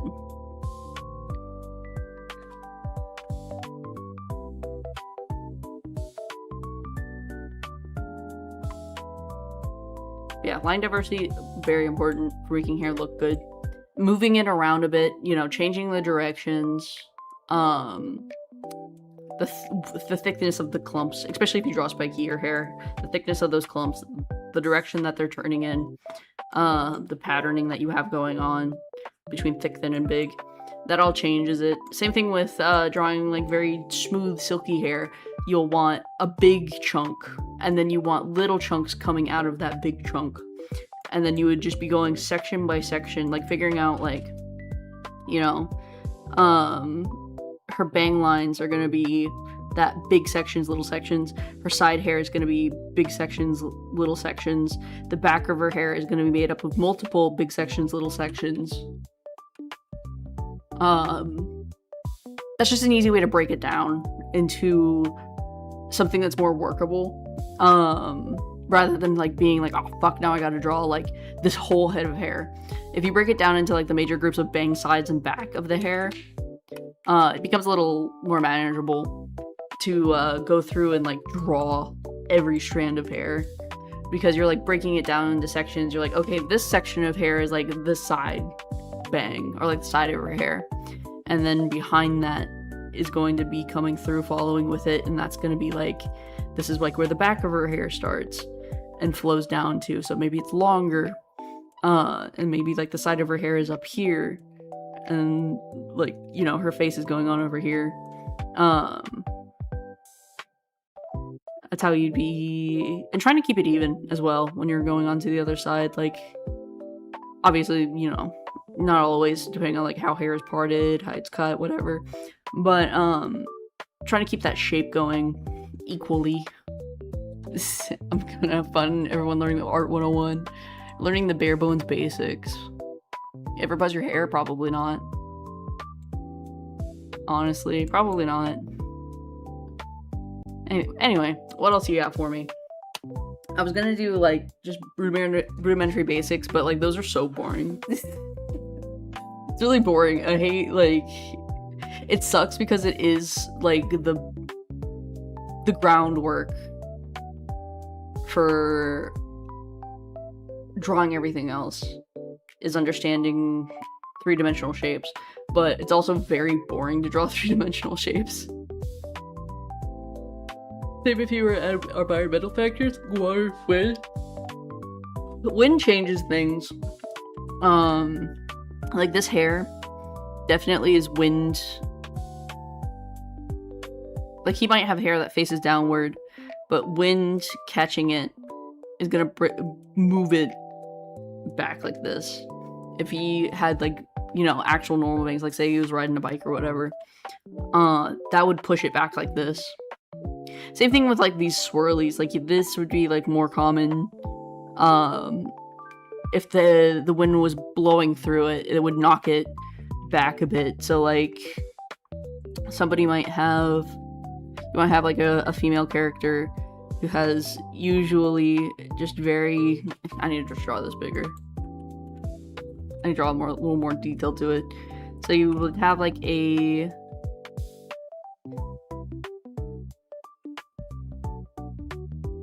somebody with like very straight hair. And then you subject her to like wind. Her hair would blow depending on, like, say the wind's coming from this direction. And sometimes drawing guidelines like these help it be better. You know, it'll start bending in the direction of that. And hair kind of moves like a flag in the wind. So even if it's very straight hair, it might move a little more and it won't be pinned straight even when it's being pushed around in the wind. There might be a little more diversity in the movement of it. You can add more dynamic motion into it to kind of portray how strong the wind is blowing. I can confirm for Nora since I'm always on a bike. I liked bike riding. Water will weigh down hair, so like her hair could be very straight like this, but if it's wet, her hair is going to stick to her much more. Like, her bangs are going to be much more flat, and any volume that's on the top of her head is going to be gone. It's going to look more drenched, straight. It's going to stick to the face more, stick to like the body. So you'd be following the body more. Like, it won't have as much volume to it. It'll go flat and heavy. Sitting in water, hair in water behaves a little differently. Usually it like floats on the surface, and it'll be like this, where it sits like on the surface of water, or it like goes below and it gets kind of flowy. That's its own shebang. But like, if it's in the wind, you're gonna add more movement to create more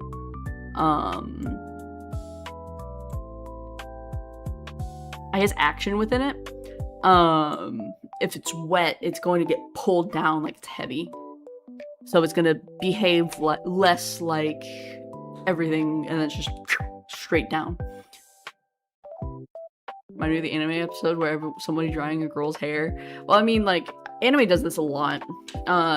Just to flex the animation, to show like really pretty hair that's super long, like flowing in the wind like this.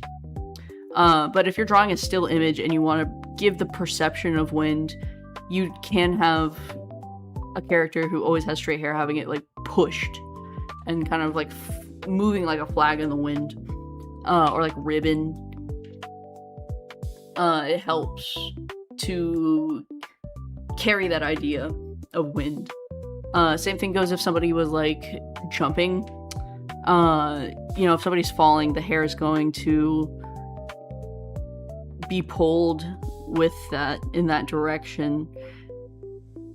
And maybe it's not like straight blowing, it's kind of pushing it back and forth and moving with it. You're gonna have the movement of it with it. Drenched puffy dog, yeah, just like heavy. Yeah, same thing with pose diversity. A lot of the times with a lot of beginner artists, because you're used to drawing more rigidly as you get accustomed to shapes, it takes a little effort to get used to what's called the line of action. So I don't know what pose to necessarily throw for this.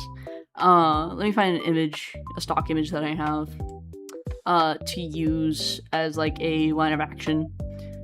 Let me see if I can find anything that would work.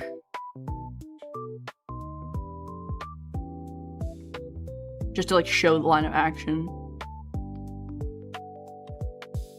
Or what I mean by the line of action. Because that's what I usually draw with, is following the line of action more heavily. Especially nowadays that I understand perspective a little better, the line of action kind of carries a little more weight in the way that I draw, like poses and stuff. Like say, if I can find a good image. An action pose is usually where you see the line of action the most. Let's do like this image that I have, just randomly saved on my computer. So like you have, ooh, please. Is it gonna load or is it gonna be blurry? They're perfect. Okay. So you have this image. You want to draw this pose, somebody in this pose, but you're not quite sure necessarily how to even get started with that. You're gonna follow what's called the line of action. Usually it follows the spine and one of the arms. Talk about animation. I mean, it follows with art just the same. I mean, you're still drawing the frames individually. You're still gonna need that same rule. So the line of action, say, with this would be following his spine. So it's going to be this, like, sharp curvature here. Like, this is what we're aiming for. Like, if I were to replicate this pose, usually I start with the head when I'm drawing a line of actions. But, you know, head is back. And then we're throwing it back. Like, the spine is curved this direction. So if I'm drawing in a very quick practice style, I'm more focused on maintaining the line of action. So like here, the way the arm is being thrown up, the way this arm is being thrown back. These lines have meaning. What in the Ace Attorney? I know, right? These lines have meaning. Like when I'm practicing figure drawing. Figure drawing is a very good way to get more familiar with the proportions of a person without investing too heavily into the anatomy.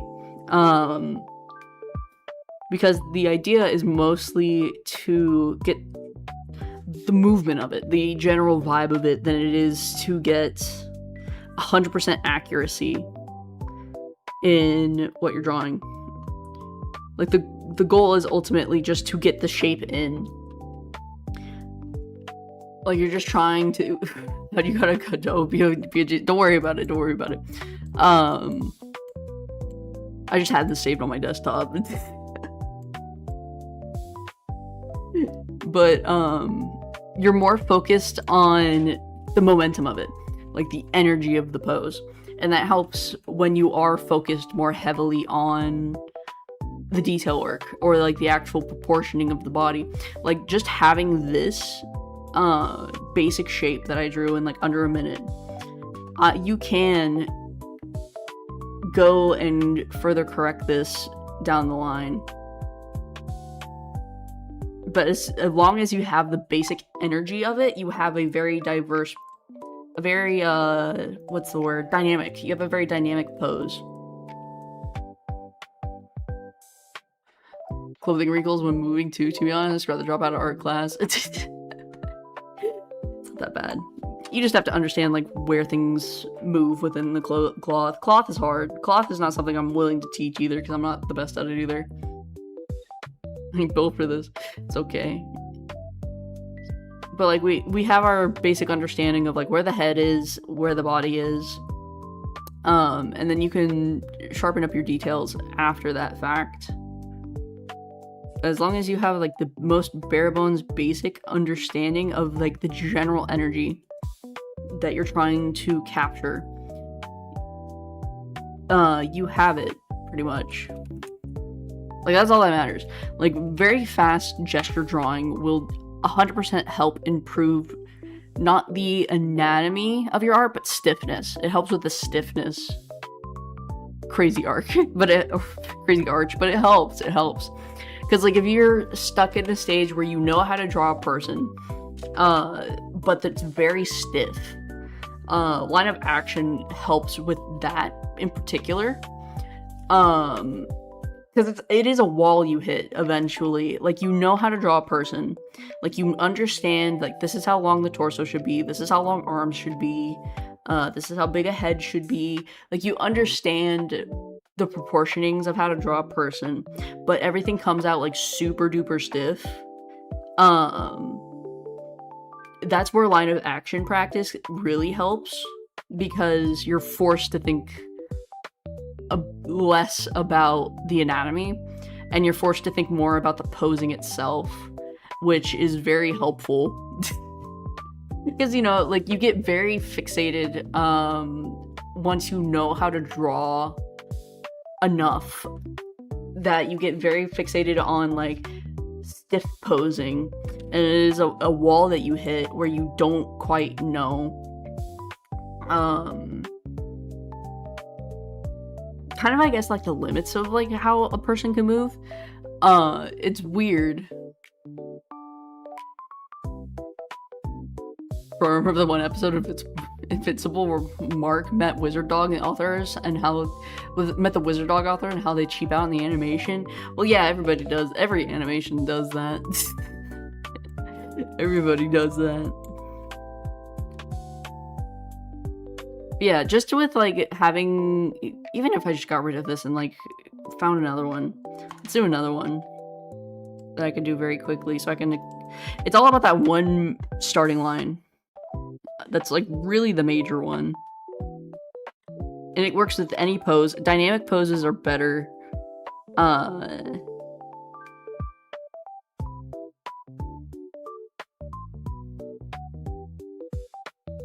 trying to find a good image. Dynamic poses are better for that, like, action poses and, like, that type of stuff. I like, I have a lot of, like, anime figures. Let me find an anime figure. I have pictures of anime figures that I use for, like, pose references.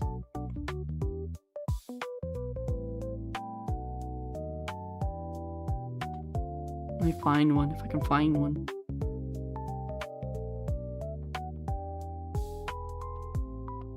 How about we do a super obvious one? I have this one. This is a very, very obvious line of action. Because it's Michael Jackson. He's doing the lean. This is our line in our line of action.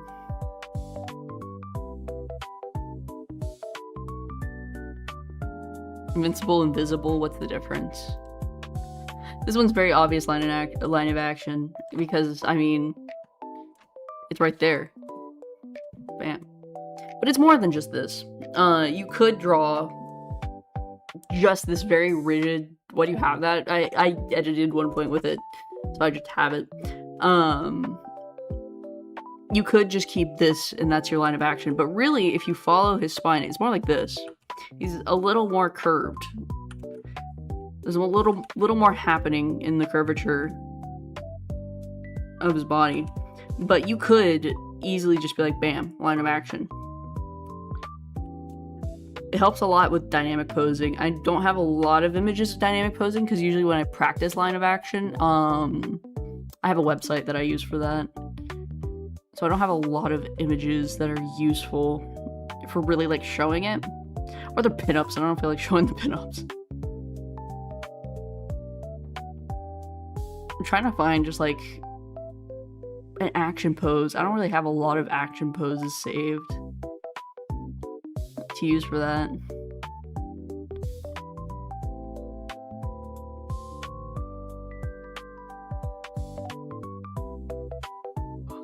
How many poses I have my monolith that I'm using, perhaps?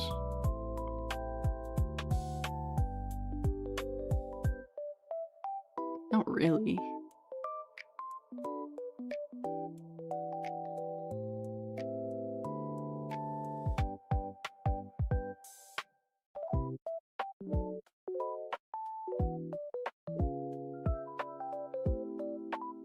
Oh, this one. This is a fun line of action. God, these images are so tiny. Yeah, this one. This is a good line of action because it's just a very odd pose.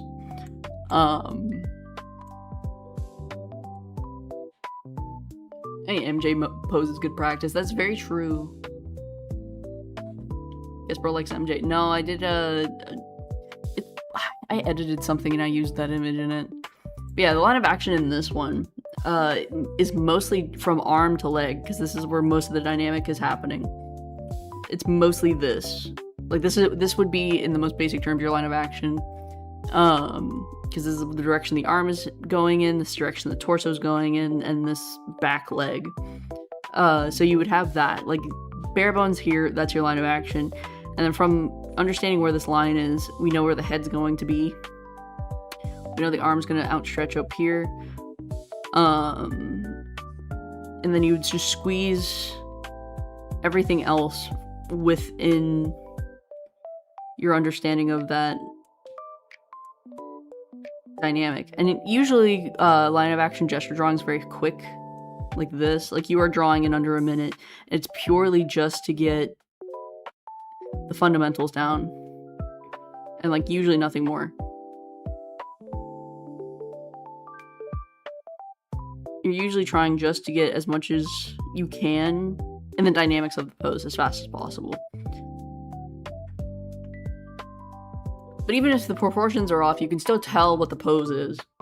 And over time, it gets easier to do. Just pull out a JoJo pose. JoJo poses are actually very good for practicing line of action. Pretty much all of them, actually. Just like the way that like the characters bend back and move their arms and their torsos and stuff. Those are usually very good examples of dynamic posing. Not from like dynamic angles, but from just dynamic posing. Dynamic angles too, but just the posing in general is really good practice. Or just examples of that type of stuff. I think this is literally a bowling pose.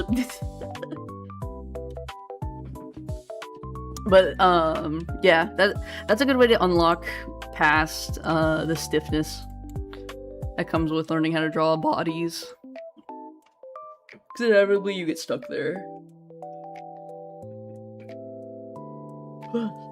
And capturing the energy of something on your first few sketches helps you kind of maintain it as you fix it. Which is why, like, you see a lot of professional artists, like, I guess, yeah, just like more professional artists and famous artists, they draw very rough sketches. Like, if you look at a animator's college work and a lot of like their sketches and stuff, you see a lot of line action poses, because it's a very good way to get used to the dynamics of like a body pose. Like, you can break this down into like anything. Like, I can just take this figure 8 shape and turn it like just into a woman from here. Like, it's not difficult to do once you have an understanding of a shape.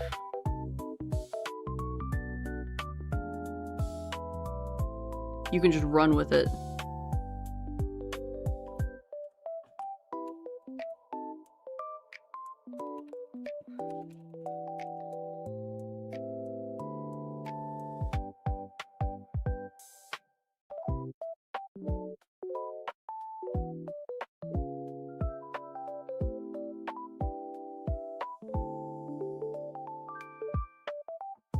This is why I draw pinups a lot, because a lot of it runs on line of action. And that's what I learned how to draw first, so you can just kind of run with those body shapes, and that's a very easy way to, like, get comfortable drawing the human body, even if it's not accurate. It's just a good way to learn how to get something dynamic on paper. Yeah, oh my god. I don't really know what else to draw, like little art secrets that I have other than like color theory shit, but like color theory is its own like fucking chapter. What is the line of action here? It's right here. It was that first line I drew. It was this. Because from that I could see this in my mind.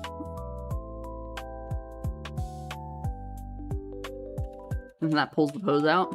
You gotta remember, when I do a lot of my line and action stuff, a lot of it is pinup. Like, that's why I draw so many pinups that I just don't show.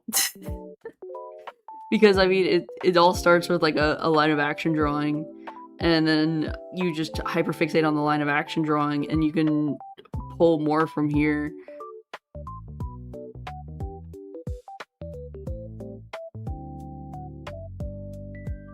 And you could just keep going from this.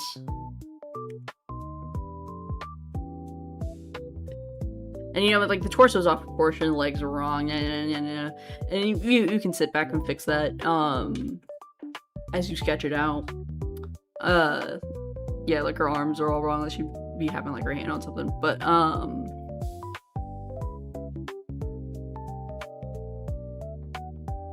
it's a very fundamental way of learning how to just draw people.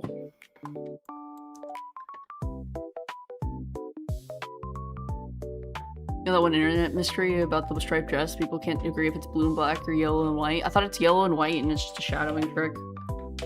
That thing's like 20 years, probably like 15 years old at this point. I remember when that was a trend. I thought we already figured out what color the dress was, though. It's already been debunked years ago.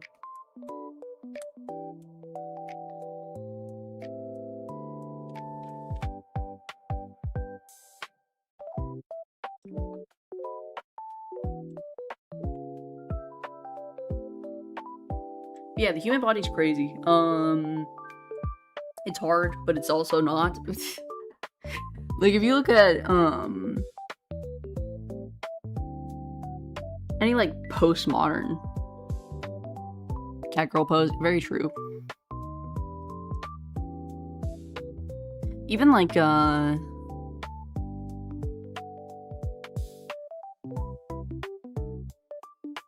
back pose. Like, just that curved line. You can pull the shape of a person out of that.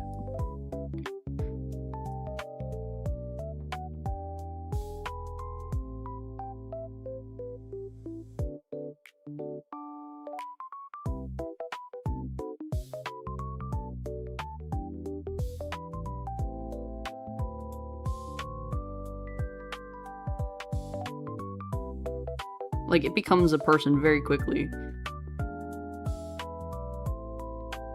Is it a very proportionate person? No, but you get the dynamics of it very quickly. And then you would just fine-tune the proportions afterwards. But, like, this quick sketching of a human body is a very good tool of understanding just anatomy in general, honestly.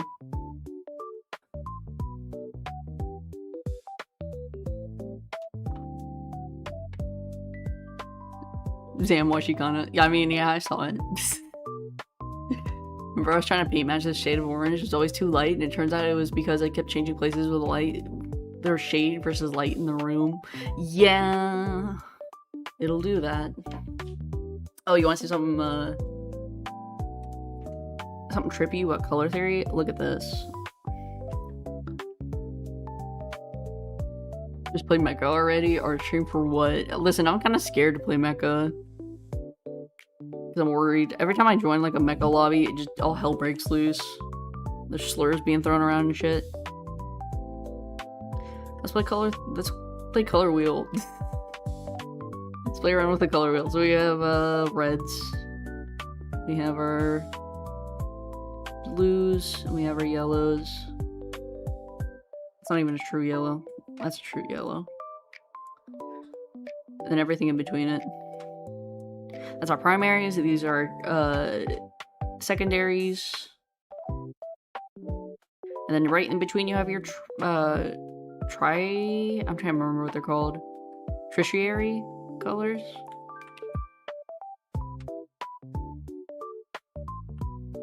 My purple was not purple enough. It's closer to like that. There we go.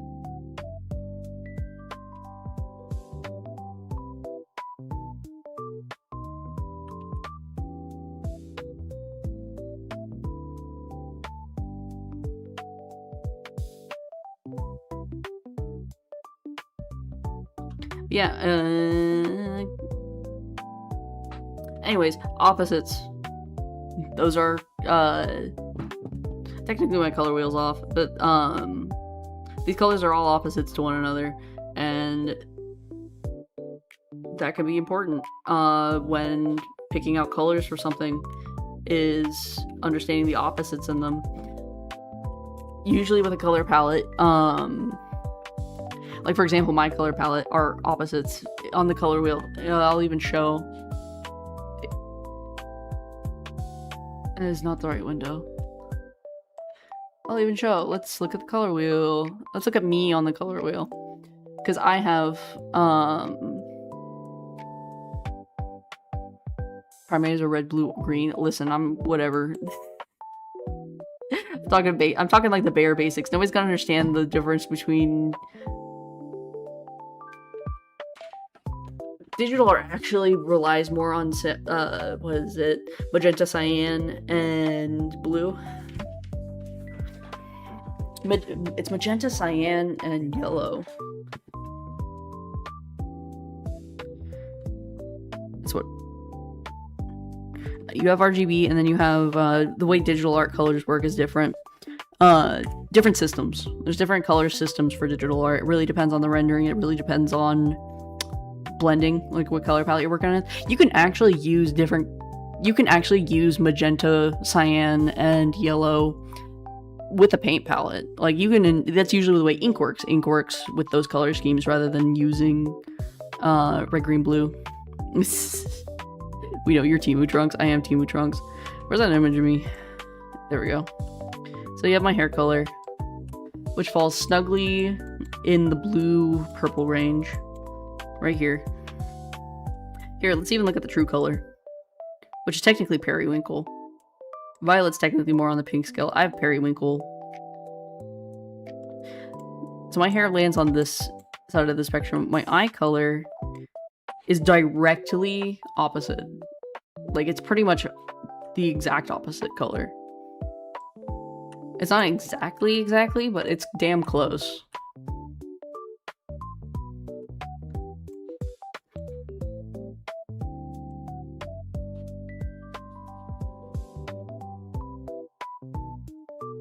And when you blend these colors, they turn neutral. Which is usually what happens when you blend colors that are opposite ends of the color wheel, is they neutralize one another. So they become gray. They don't blend, basically. They become mute when gray.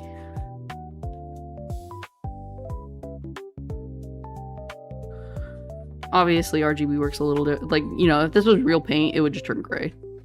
It wouldn't really pull the color out of it. But you can get the color right in between of them, with digital art at least. But typically, it would neutralize if you're blending actual paints. Like, if you blended red paint and... Like, if you took red paint...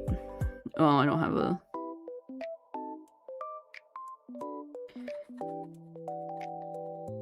Like, if you took red and green...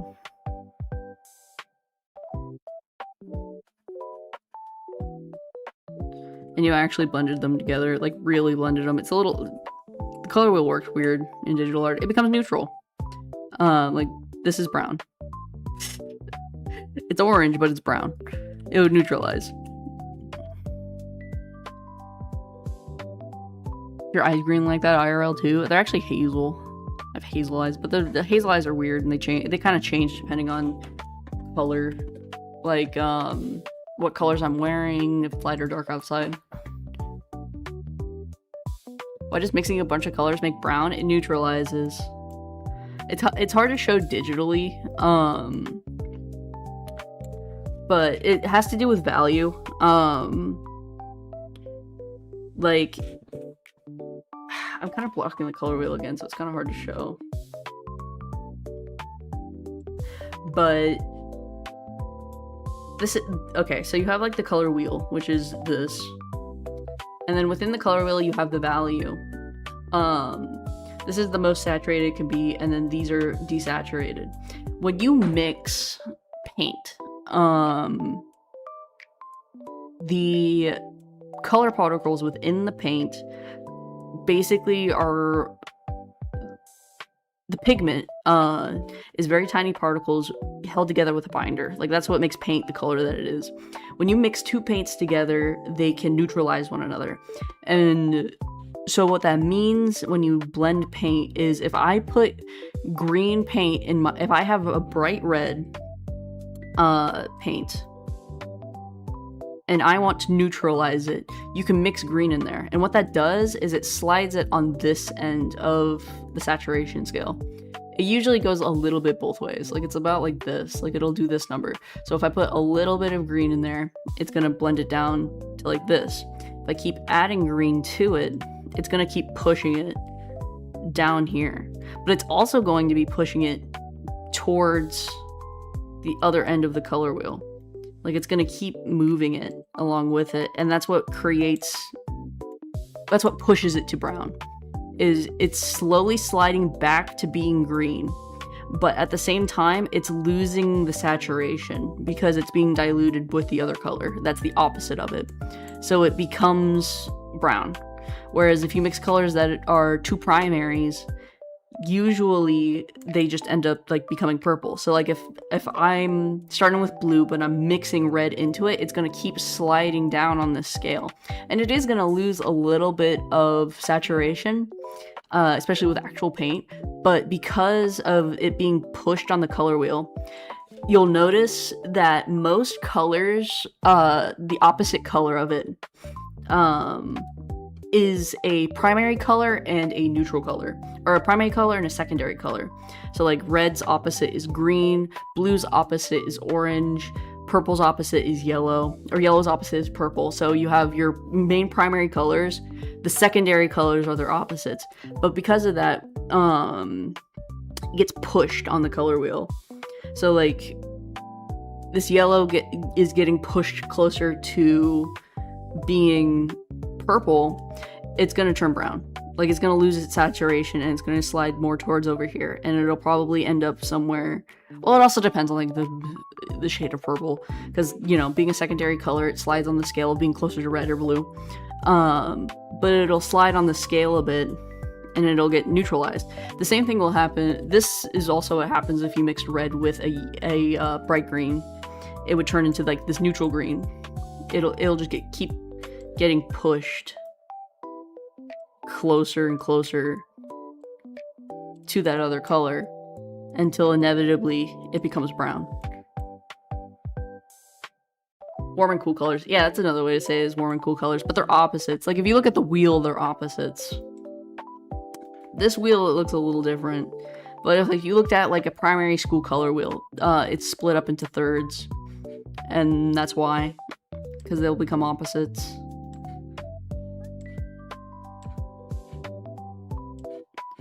Oop, that's way too big.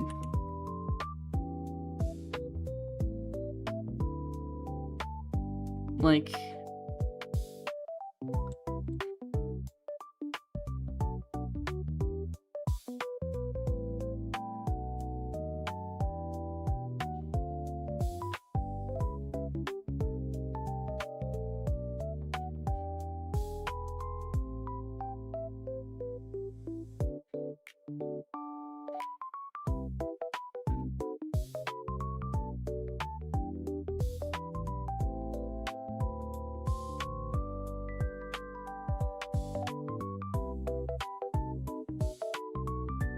red over yellow, and we have our blue.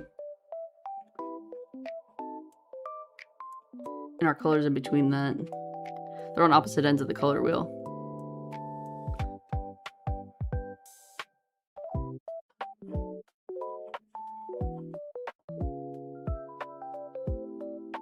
That's why I keep calling them opposites.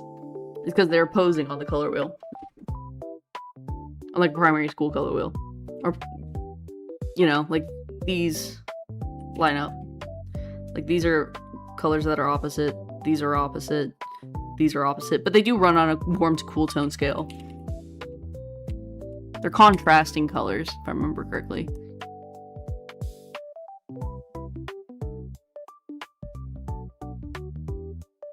You can just sell art classes. I'm not that good. I just understand the basics. And then you can have even more fun with it. Because it's a color wheel. You can slide more on the spectrum of it. Like say we have this color right here. Well, I mean, I can make it a little more green. So we have a yellow that's more on the green side, and let's say a yellow that's more on the orange side. And then we have an orange. Actually, that one would have been better for this.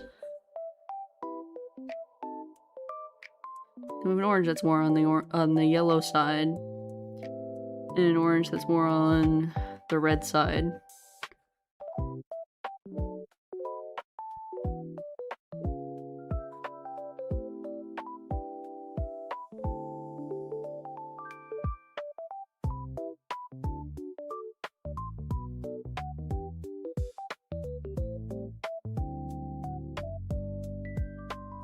Kind of hard to see that, and let me just slide that like really far.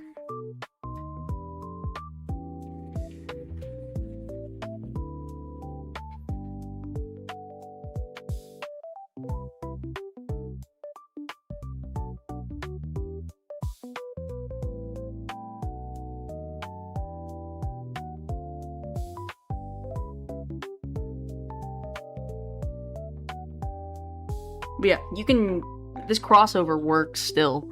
Like, pink and a really light green, a really red orange with a blue, like a bluish yellow, a tealish shade. Like, this color wheel still works for that. Like, it still crosses. And then usually you have spectrum colors as well. Like, using cool tones, using warm tones. And then you can also play with the mid-tones of those. There's different ways to go about using the color wheel. There's also the saturation within the color wheel that you can play with as well. Usually it's on like the lighter scales how they show it. Like, you know, from light to dark to like losing saturation. Like from color to black and then from color to white. That's also a range. Like this is still... Oop. Same thing, different thing. Make a Twitter now, comms are open. I could. I mean, I have a Twitter, I just don't use it. I use it for my own entertainment, I don't post on it. This is actually like middle school. I mean, it's kind of. It's just me giving like basic like school grade art knowledge. I already knew all this stuff by the time I got into school. But you can also play with saturation on this. I don't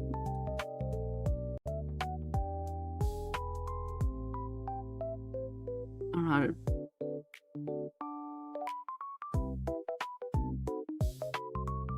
Hi, random artist. Hey, Starlight.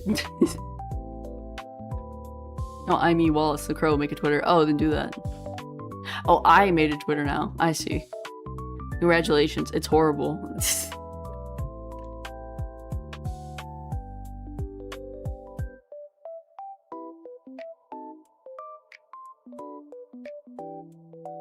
I'm trying to think of the other ways the color wheel split up. Usually it's related colors. You can also play with values and saturations. Like values is another one that gets really interesting. You can make a black and white coloring, right?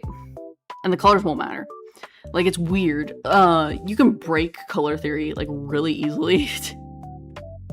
Like, it gets really wonky really fast. Like, you can make a black and white drawing, Like, let me make a shadowed spear here. And just black and white. And then I'm going to use color overlays to show you what I mean.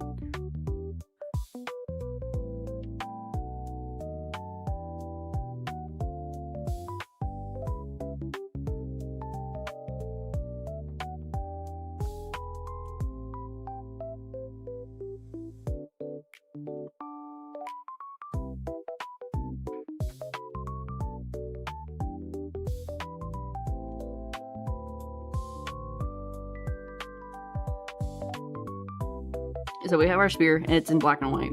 And let's just go ahead and give it shadow, just for the hell of it.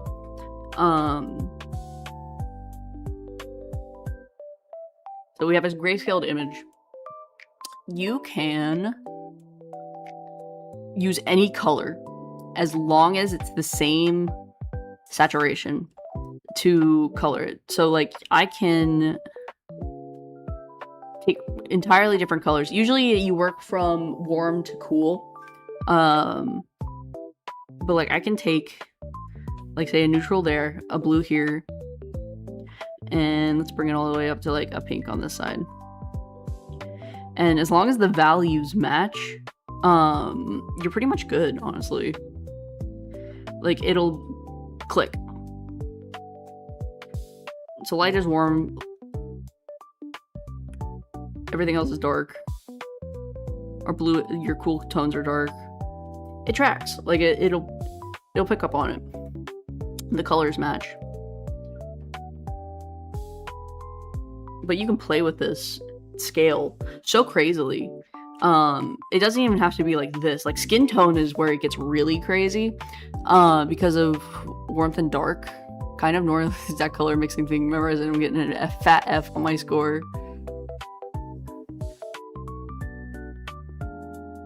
I mean, you can. I mean, that's how it goes.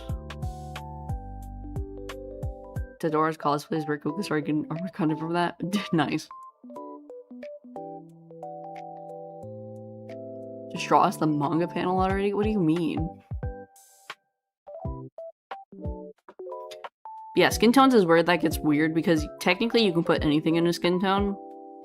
A lot of artists play with the color wheel and what you can do with it. Like, you can incorporate greens into a face. A lot of traditional Renaissance paintings, the face is painted with just 3 colors.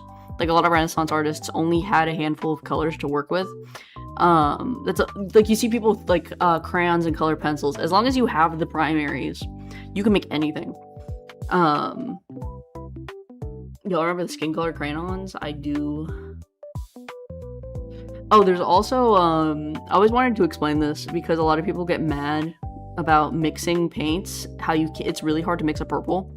That's because most red paint is not true red, it's an orange. So when you buy a tube of red paint, it is red, but it usually falls on the orange side of the red spectrum.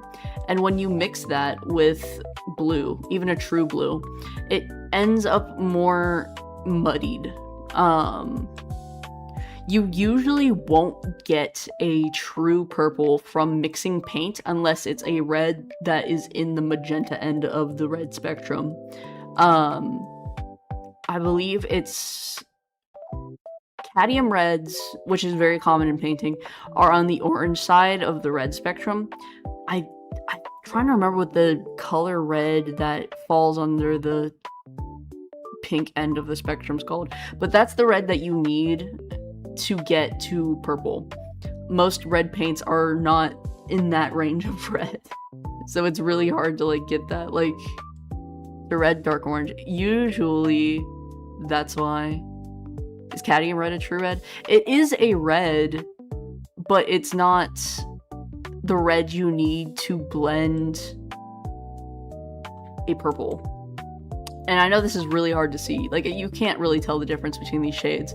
But because usually paint also is not like this bright. It's usually like a little more like this when you buy them.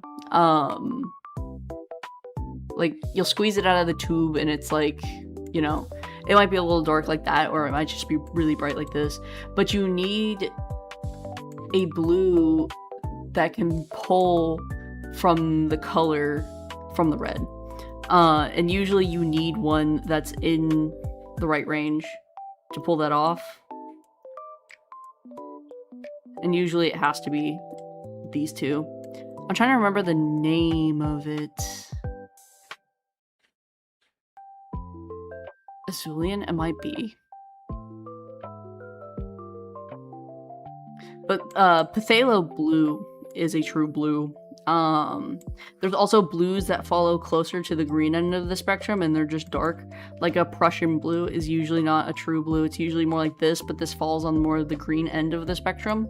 You also can't really make a purple using that. That's why purple is so hard to blend in a paint, because like this won't really give you the result of a purple, and this won't either. These will just neutralize one another, because this is technically more of an orange and more of a green. They really won't work together as well. Like, you need a very specific red to get a purple, basically, is what I'm trying to get at. Usually, you don't have to worry about the blue as much, but the red is what's, like, the real killer. But this type of blue, like a more green blue, is preferable if you're working with trying to darken greens. Dark freaking orange. It is dark orange. My red didn't make purple. Yeah. That's just because most red paints just aren't that end of the red spectrum. They're just the wrong one. It's just different red. That's also why a lot of people who work with orange or work with purples lean for having a magenta paint. Like, they work with a magenta scale. Or they will have a magenta in their colors because it makes a purple. And it makes a really nice purple. What's your favorite art paint type? Type digital? Watercolor. I'm a watercolor painter originally, before I started doing digital art. And watercoloring, in my opinion, is a really good way to get familiar with value because you paint so lightly. And you can paint stuff and draw stuff purely with one color just from value. Like, I can make that same sphere just from painting values. And value painting has its own position, but watercolor makes you very familiar with understanding value. Took me a long time to get used to understanding value in digital. I'm still working on it, even because I'm not used to working from such a wide scale. But you can draw with value just the same as drawing with color. A lot of people just translate that to grayscale. But that's anything. You can make a painting just from value colors. Like, a lot of dark night stuff is just blues, different shades of blues. Alright, bye random people. Good luck with your drawing journey, with your art stuff. RBL is not flawed. You need to buy a very specific shade of red, because every other red sucks. It's not flawed, I promise. What the hell's the L? Lemon. Random art, but fuck the blue-green color that isn't clear which is blue or green. I hate that shit. You mean like, you mean like teal? Like this one? Or you mean like when it's a blue but it's like dark and it's more of like this? You can't really... Usually like this is like what they call forest green in a paint tube. Like if you get a paint tube and it says it's forest green, it's usually like this. Or it's like a really desaturated, like dark version like this. That's technically a blue. It's technically a teal, but it falls under the blue-green side of the spectrum. Miku color? Well, I mean, that's just... Alright, if I'm gonna be controversial for a moment, I think Miku's peak color is like... Not even that, that's like too... I like when she was slightly more minty. Maybe about like here. I like when she was slightly mintier. That's because I'm old. Teal's nice. I like teal. I like a dark teal. Color identity crisis. Miku's hair shifted from like this type of green to like more of like this shade of blue.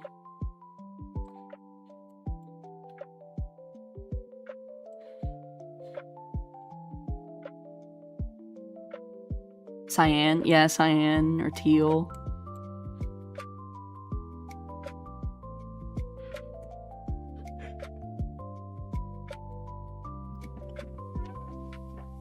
Yeah, because the color of her hair has shifted so much. I prefer it when it was like more on the green side. Shifted good screens get better over the years. Listen, but I liked it when it was green. I thought it was pretty when it was green instead of like blue like how it is now. I still own Yu-Gi-Oh! Oil pastels. I never got into using oil pastels. Anyways, hi, I'm back. Welcome back. I'm bitching about Miku's hair color. And also talking about the color wheel. And paints and stuff. Like how real paint works. Oh yeah, if you need to darken a color, use a tiny bit of the opposite color, like how we were talking about with like the opposite of red is green. Use a tiny bit of the opposite color. Never use black, because blacks are weird in the paint world, like with real paints. Black is never true black. Black can be green and blue. Sometimes it's a warm black, sometimes it's a cool black. It's really odd with black paint. Black paint is a very weird thing. Like cool tone blacks and warm tone blacks, it gets a little funky, so it's not really a good blending color. Don't use it as a blend. I feel really let down on running out of options. What entry level jobs do you know that don't require experience? Pretty much any kind of fast food and retail, honestly. I'm in the same world too of not understanding and not having a job, so I feel it. But it's just a tough world out there right now. It's bad. Become a furry artist. Even I don't want to do that. Every color is LARPing another color. Kind of. Paint is just deceptive. They got a black that doesn't reflect sunlight. That's true. That's that true, like, Fanta black or whatever. Volunteer work. But you don't get really paid for volunteer work. It's like learning the black you see when you close your eyes isn't black. I don't know how to... If you take black paint and you mix it with enough white, you can see that it's not truly black. Like most black paints have pigment in them of a color. Usually it's green or blue. Oh, a good example of that is tattoo ink. You know how like somebody will get a black tattoo, but it'll kind of fade to green? That is also like why.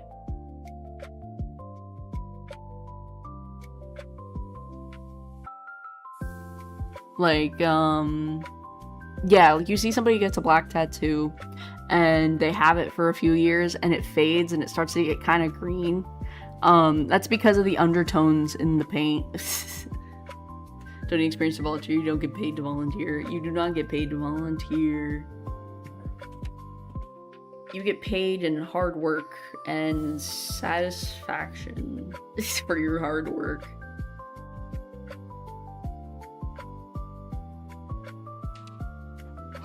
What are the paints are deceptive? Oh, yellows get weird. Mostly because of how much pigment is in them. That's mostly a watercolor paint thing. How much pigment is really in there. A lot of like yellow watercolor paints are made for glazing rather than solid color.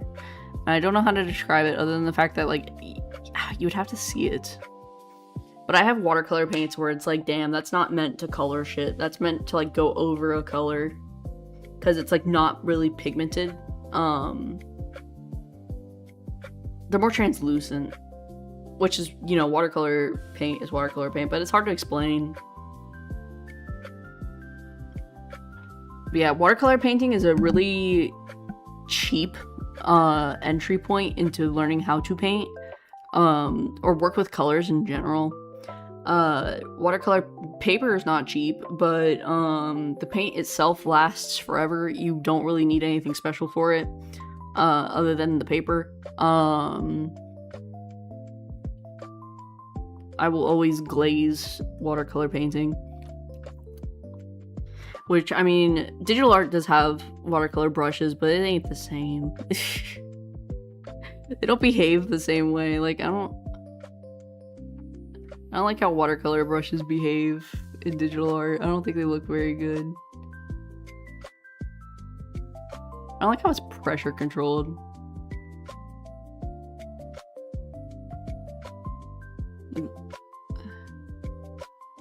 Like, I don't like the way these work. Was it faded watercolors? I like acrylic formats. That's because it's not runny. Never understood watercolor. Watercolor works in layers. That's what makes watercolor like more extensive time-wise, is you have to wait for your layers to dry or at least get damp. There's also different like methods of painting with watercolor. You have wet on wet, which is where you wet the paper and then paint with really watery paint that you premix. Like usually you use a tray, like a paint palette. You'll get your color from the pots, and then you can add more water to it to make it thinner, and then or more watery basically, and then you can use that on wet paper and it will spread more. Then you have dry on wet, which is where you use a thicker paint straight from the pot onto wet paper, and that spreads less, but it's more saturated. Then you have dry on wet and dry on dry, which pretty much are the exact same. The paint is dry, or the paper is dry, and the paint is either very loose or it's very dry, and that's really control. Those types of methods for painting are more of a control thing. Usually if you're doing a background, you start with wet on wet. Like if you're painting like the background, like the sky, you would do wet on wet because it saturates the area quicker. Paper's like $100 for good paper. Tiny paint tubes are like 10. That's not true. You don't have to buy good paper for watercolor though. The thing about watercolor paper is if you don't want it to like split and break on you, you can't rub it. You can't overwork the paper. That's the thing about watercolor paper. You can buy cheap watercolor paper. I've done it for years. I don't buy good watercolor paper. I buy the cheap shit. But what I do, or you can use mixed media paper. Mixed media paper works just fine for watercolor painting, unless you're doing wet on wet, then you need the extra weight. But with watercolor, you can't overwork the paper. It's only when the paper gets really wet and you keep rubbing it with the brushes, that's when it gets too much. Like you're starting to, like the paper starts to peel. That's you overworking the paper. You gotta leave it alone. Watercolor painting can be very fast, but it requires a lot of patience. You ever buy those shitty art kits? I used to get one of those every year when I was a kid. Watercolors, soft pastel. Yeah, mostly people use watercolor for like very light paintings. You've seen me paint with water. I've painted with watercolors enough to show that you can build saturation with them. It just takes time. It's a lot of layering and a lot of patience. Wet on wet, because I'm impatient, so I need the heavy 100 or the paper will rip. Paper will rip. You do need heavier paper for wet on wet.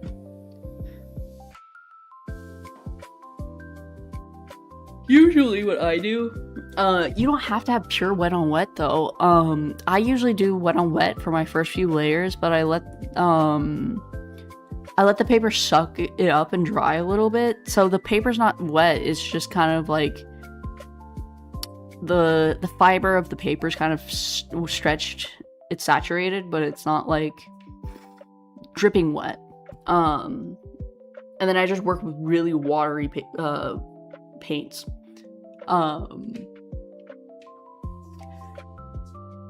I find that, like, it really depends on what you're doing with watercolor paint. It requires more patience.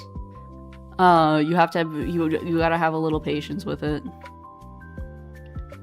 I paint in a puddle of water. Yeah, you gotta let it dry a little bit. If the paper's too wet, that's what causes the thing where it like pools and it like pushes the paint away. That's like too much water. You can use that to your advantage for certain things, but like in general, if like you have the issue where the paper warps, like, you know, when you like first put down that first few layers of water, how the paper like warps, you have to prep the paper. You have to wet it down once and then let it dry and then tape it down. And then you can wet it again, and the fibers of the paper have already stretched and relaxed from the water, that it won't stretch as badly the next time you paint it. Or if it does, it won't be like wobbly, it'll just warp in the middle because of the tension, which is like what happens to me a lot. But usually, if you give the paper a chance to like absorb water and stretch, it won't warp and get like puddly as bad. We still talk about watercolors? Yes, I could rant about watercolors forever because it was my main medium for so long. Dry on dry later tonight. I'm gonna need a blow dryer because I'm not waiting that long. Dry on dry, I would say make your paints thinner than you think you need them. Like, not even thinner, I guess, like just work some water into it. Like, you'll put the paint on the paper and you'll be like, this is like kind of like smudgy and weird. Then you put your dry on dry and then you take like a little dip of water and use that to blend it in. That's the best like use of dry on dry, unless you're painting like really fine details.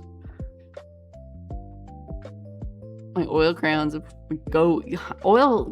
pretty good. I never liked them as a medium as much. Watercolors and colored pencils are my goated combination. I love how colored pencils look with watercolor, because if you're too lazy to do all the layering with watercolors, you can just do like some base layering with the watercolors and then use colored pencil for everything else, like the saturation. Like, if you can't get something super saturated in the watercolor, or you're too impatient, you just let it dry and then go back with your colored pencils and you get some like paper texture out of it. And you paint watercolor because it's basically a sketch, waterproof ink, then use a coloring page. You can do it that way. I don't like doing ink before I paint. I used to, but I don't know. I kind of like how it looks without the line art these days. I'd rather go through and do the line art in colored pencil, because it's kind of softer. I'm looking at one of my watercolor paintings right now, actually. You can do it first as long as it's waterproof. I prefer to do it last myself. Like, I'll sketch out everything on regular paper first. Like, you do not sketch on the watercolor paper, because it's hard to erase on watercolor paper. You do a sketch on really thin paper, like, yeah, just like standard sketch paper. Transfer that over to the watercolor paper. So basically I work in layers, even like traditionally. I will draw in my sketch out. I will transfer the sketch onto watercolor paper. And then I will, in pencil usually, and then I'll paint. And then when I'm done painting, I will touch things up with watercolor or with colored pencil, and either do my line art in the colored pencil or do them in do it in like ink if I feel like ink. I don't really feel like doing ink anymore, honestly. Ever show y'all this D&D rabbit character I painted with watercolor? He did not. I don't think I recall.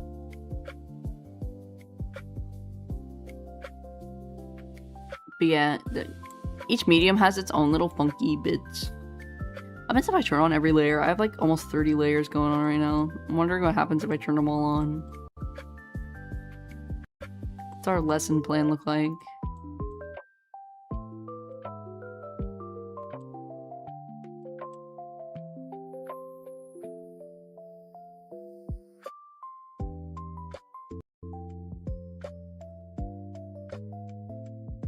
There's everything.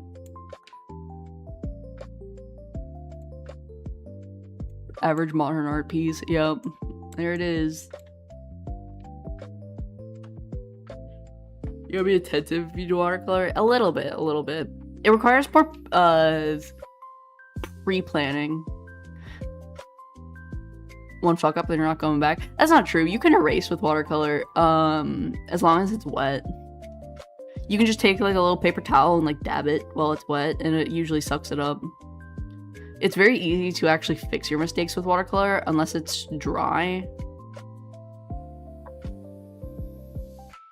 And even then, watercolor is really forgiving in the sense where you can use other mediums with it and it usually looks fine.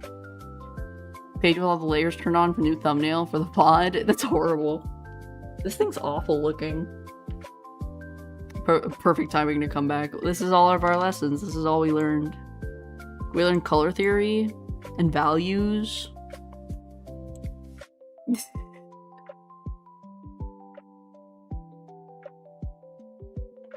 2 million price tag. Please fund my college experience by buying this beautiful piece of modern art.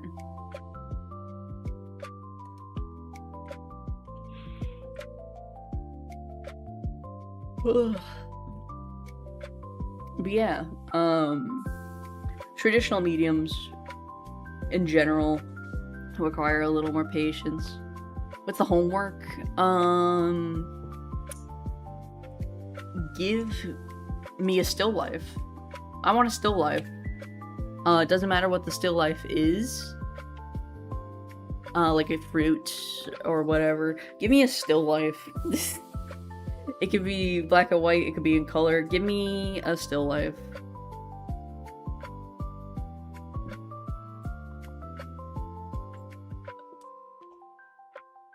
Homework is to draw a 3D violet.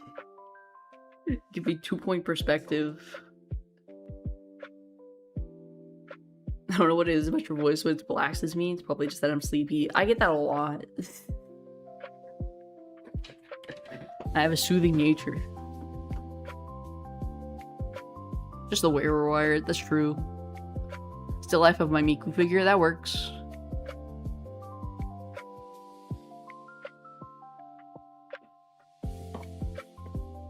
I'm still gonna glaze oil crayons and traditional will continue if I have a kid. Pass it down to my kid type shit.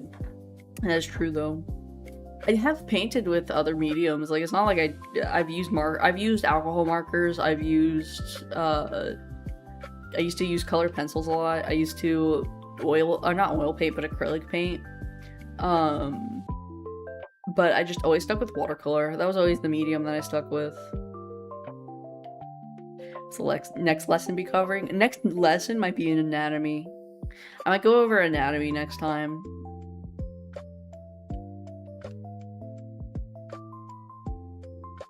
I might I'll probably collect a lot of resources for that one. Because there's a lot of visual resources for learning how to draw people. So next time might be an anatomy lesson.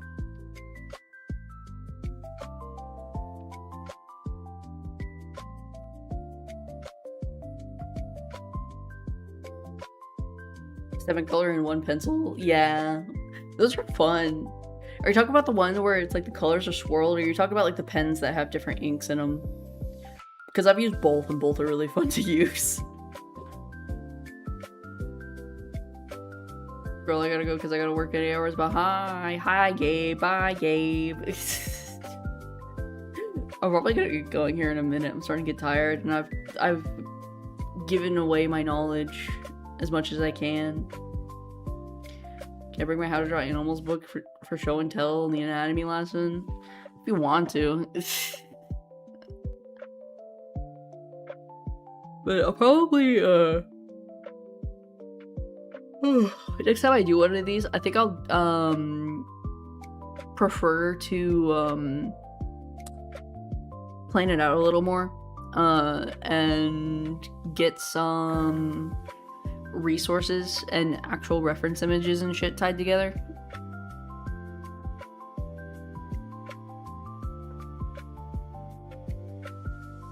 Gabe's in a silly, goofy mood. Nori is the Giver from the hit young adult book, The Giver. I read The Giver. Do you know The Giver has, like, fucking additional books? It's weird. It's so weird. The whole anatomy stream is gonna be about hands. No, we're gonna do a little bit of faces like we did today. And then it'll mostly be about torsos and legs and arms and hands. And proportions. I think proportions is the big one that I'm probably gonna focus on. I know it does, but I never read them. I read like 1 or 2 of them. But I have read the original. I like The Giver. The Giver is a good book. I had a friend who loved The Giver. It is a really good book, to be fair. Tell them about the other books and they freak. I mean, they're kind of different though. It's not the same. I liked the first Giver, and then the rest of them were kind of like, eh. I think I read like the second one, and I was like, this is so weird. I couldn't keep up with it. Like, this story just changed too much for me.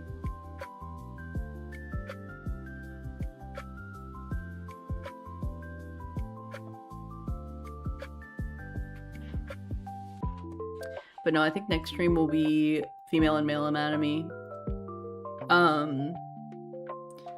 little bit of everything with anatomy.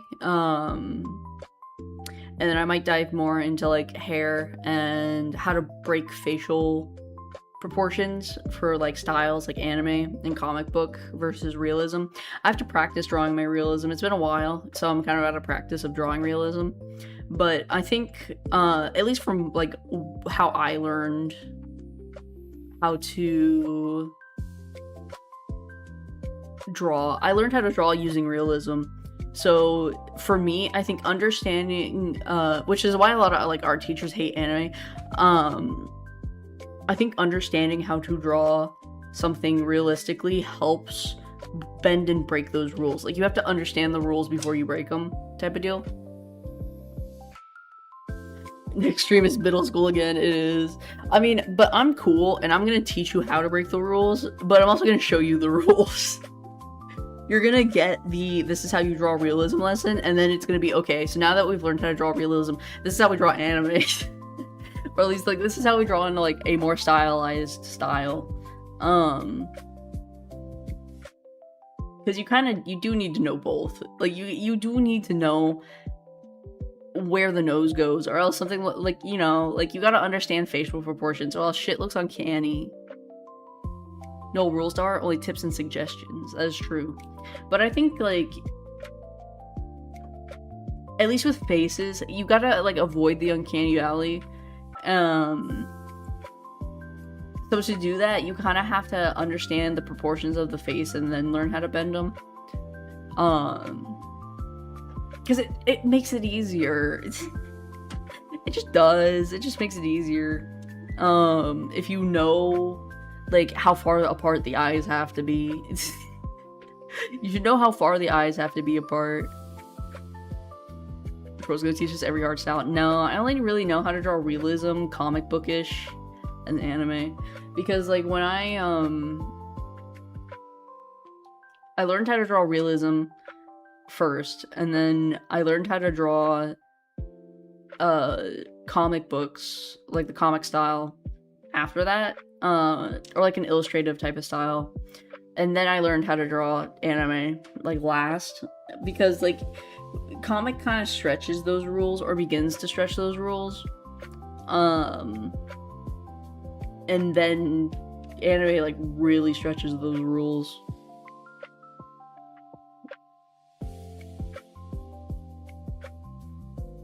When I want to draw my Bobat transgender to be a little uncanny. I mean, you can. Nobody's stopping you. But somebody's gonna go, that looks weird. I think art lessons are done.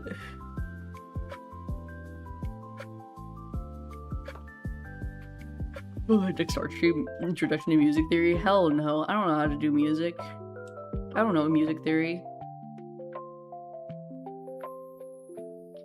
Por favor, I don't want to go back to school. Too bad. It is what it is.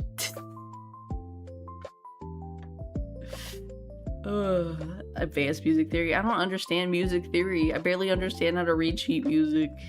I haven't had to read street music. I haven't read street music.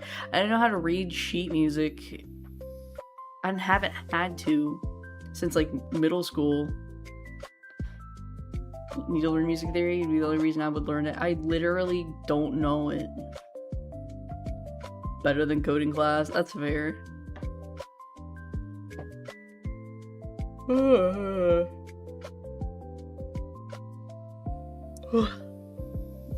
I learned something. Jake, what did you learn? I'm curious. Because you already know how to draw. You already know how to draw, so I'm very curious of what you learned out of that whole shebang. Next stream, introduction to game theory. I mean, you already have, like, or Jake. Did I say Gabe? I don't know. Jake? I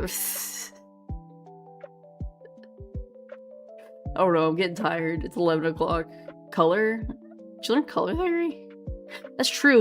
I don't know, you have a pretty good understanding of values, but that could just be you taking reference images and picking the colors. I don't know, you've been getting a lot better at, composition and backgrounds. Even figuring out how to do backgrounds. Actually, that's something I need to work on. First time hearing of that, which makes sense because I'm self-taught. There is a website called The Line of Action that is entirely for learning how to draw that style. You a graphic designer or just passionate about drawing? Just passionate about drawing. I've just been drawing forever, so I have like just accumulated knowledge that I've just held on to over the span of years and years and years of being self-taught. Some of it I still use, some of it I just know. Like point perspective, I just know point perspective. I never use it unless I like really need to, which is like never, because I don't really draw backgrounds that much anymore. So it's been a long time since I bothered. Probably post the Invisible fan art and quality soon. Perfect. Mwah, chef kiss. Jake should hop on call with me for the next year so he can give his 2 cents. If he wanted.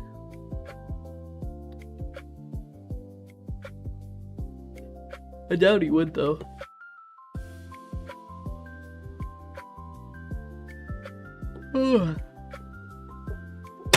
Oh, Lord.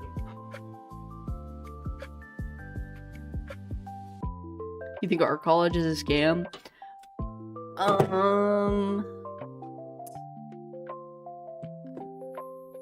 It can be.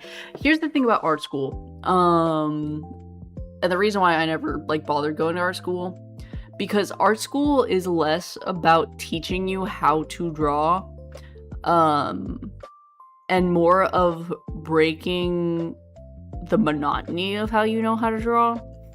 Like, you have to have a certain point of where you are artistically to get anything out of it, in my opinion. Like, you will do shit that you don't normally do in art school. Like, unless you are studying, like, how to do, like, animation, art school is mostly going to just be introducing you to different mediums and different ways of creating art, and less of honing your skill.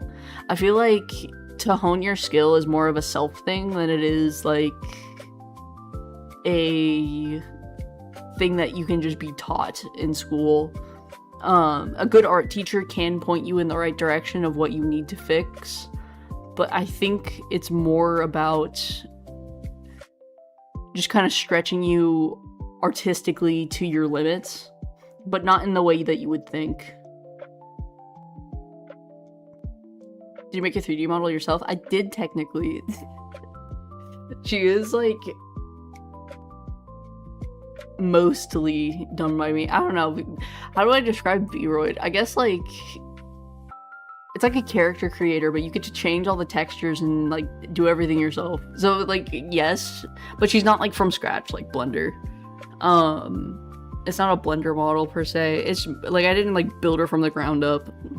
She starts from, like, a base, and she's been worked on from there.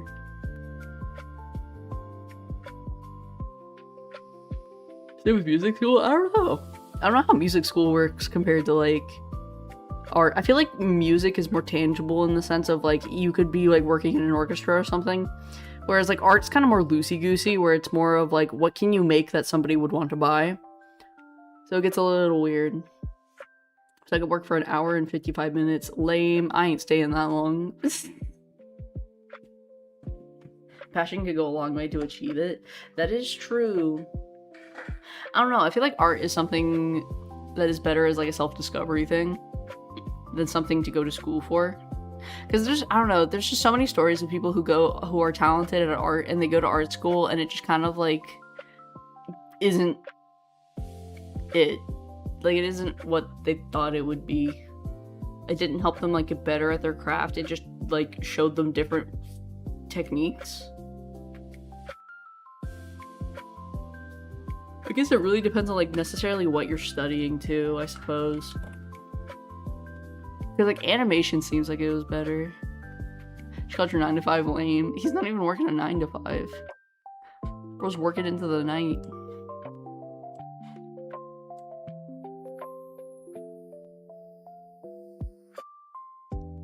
What do you think about contemporary art? The kind that rich people use for money laundering? I don't like it. I can think it's... How about this? I can find it visually appealing without thinking it's necessarily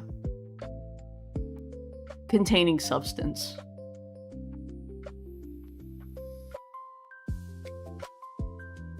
Session, I'm gonna go home. I'll be long in bed when you do.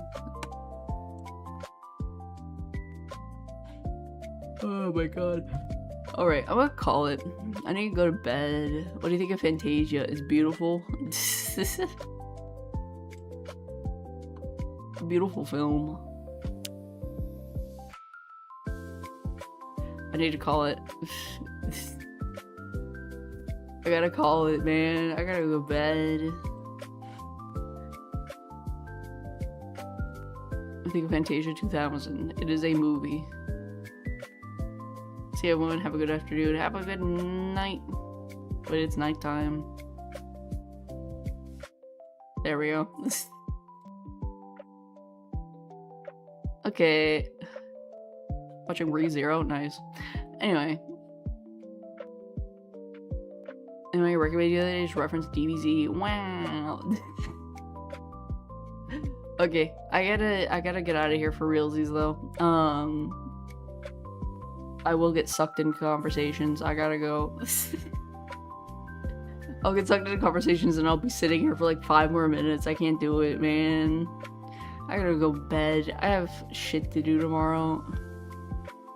Bye, chat. Hope your pillow is warm. That's fucked. Why would you say that? But yeah, bye-bye. Hope you got something out of art lessons. A little something, you know? Okay, bye.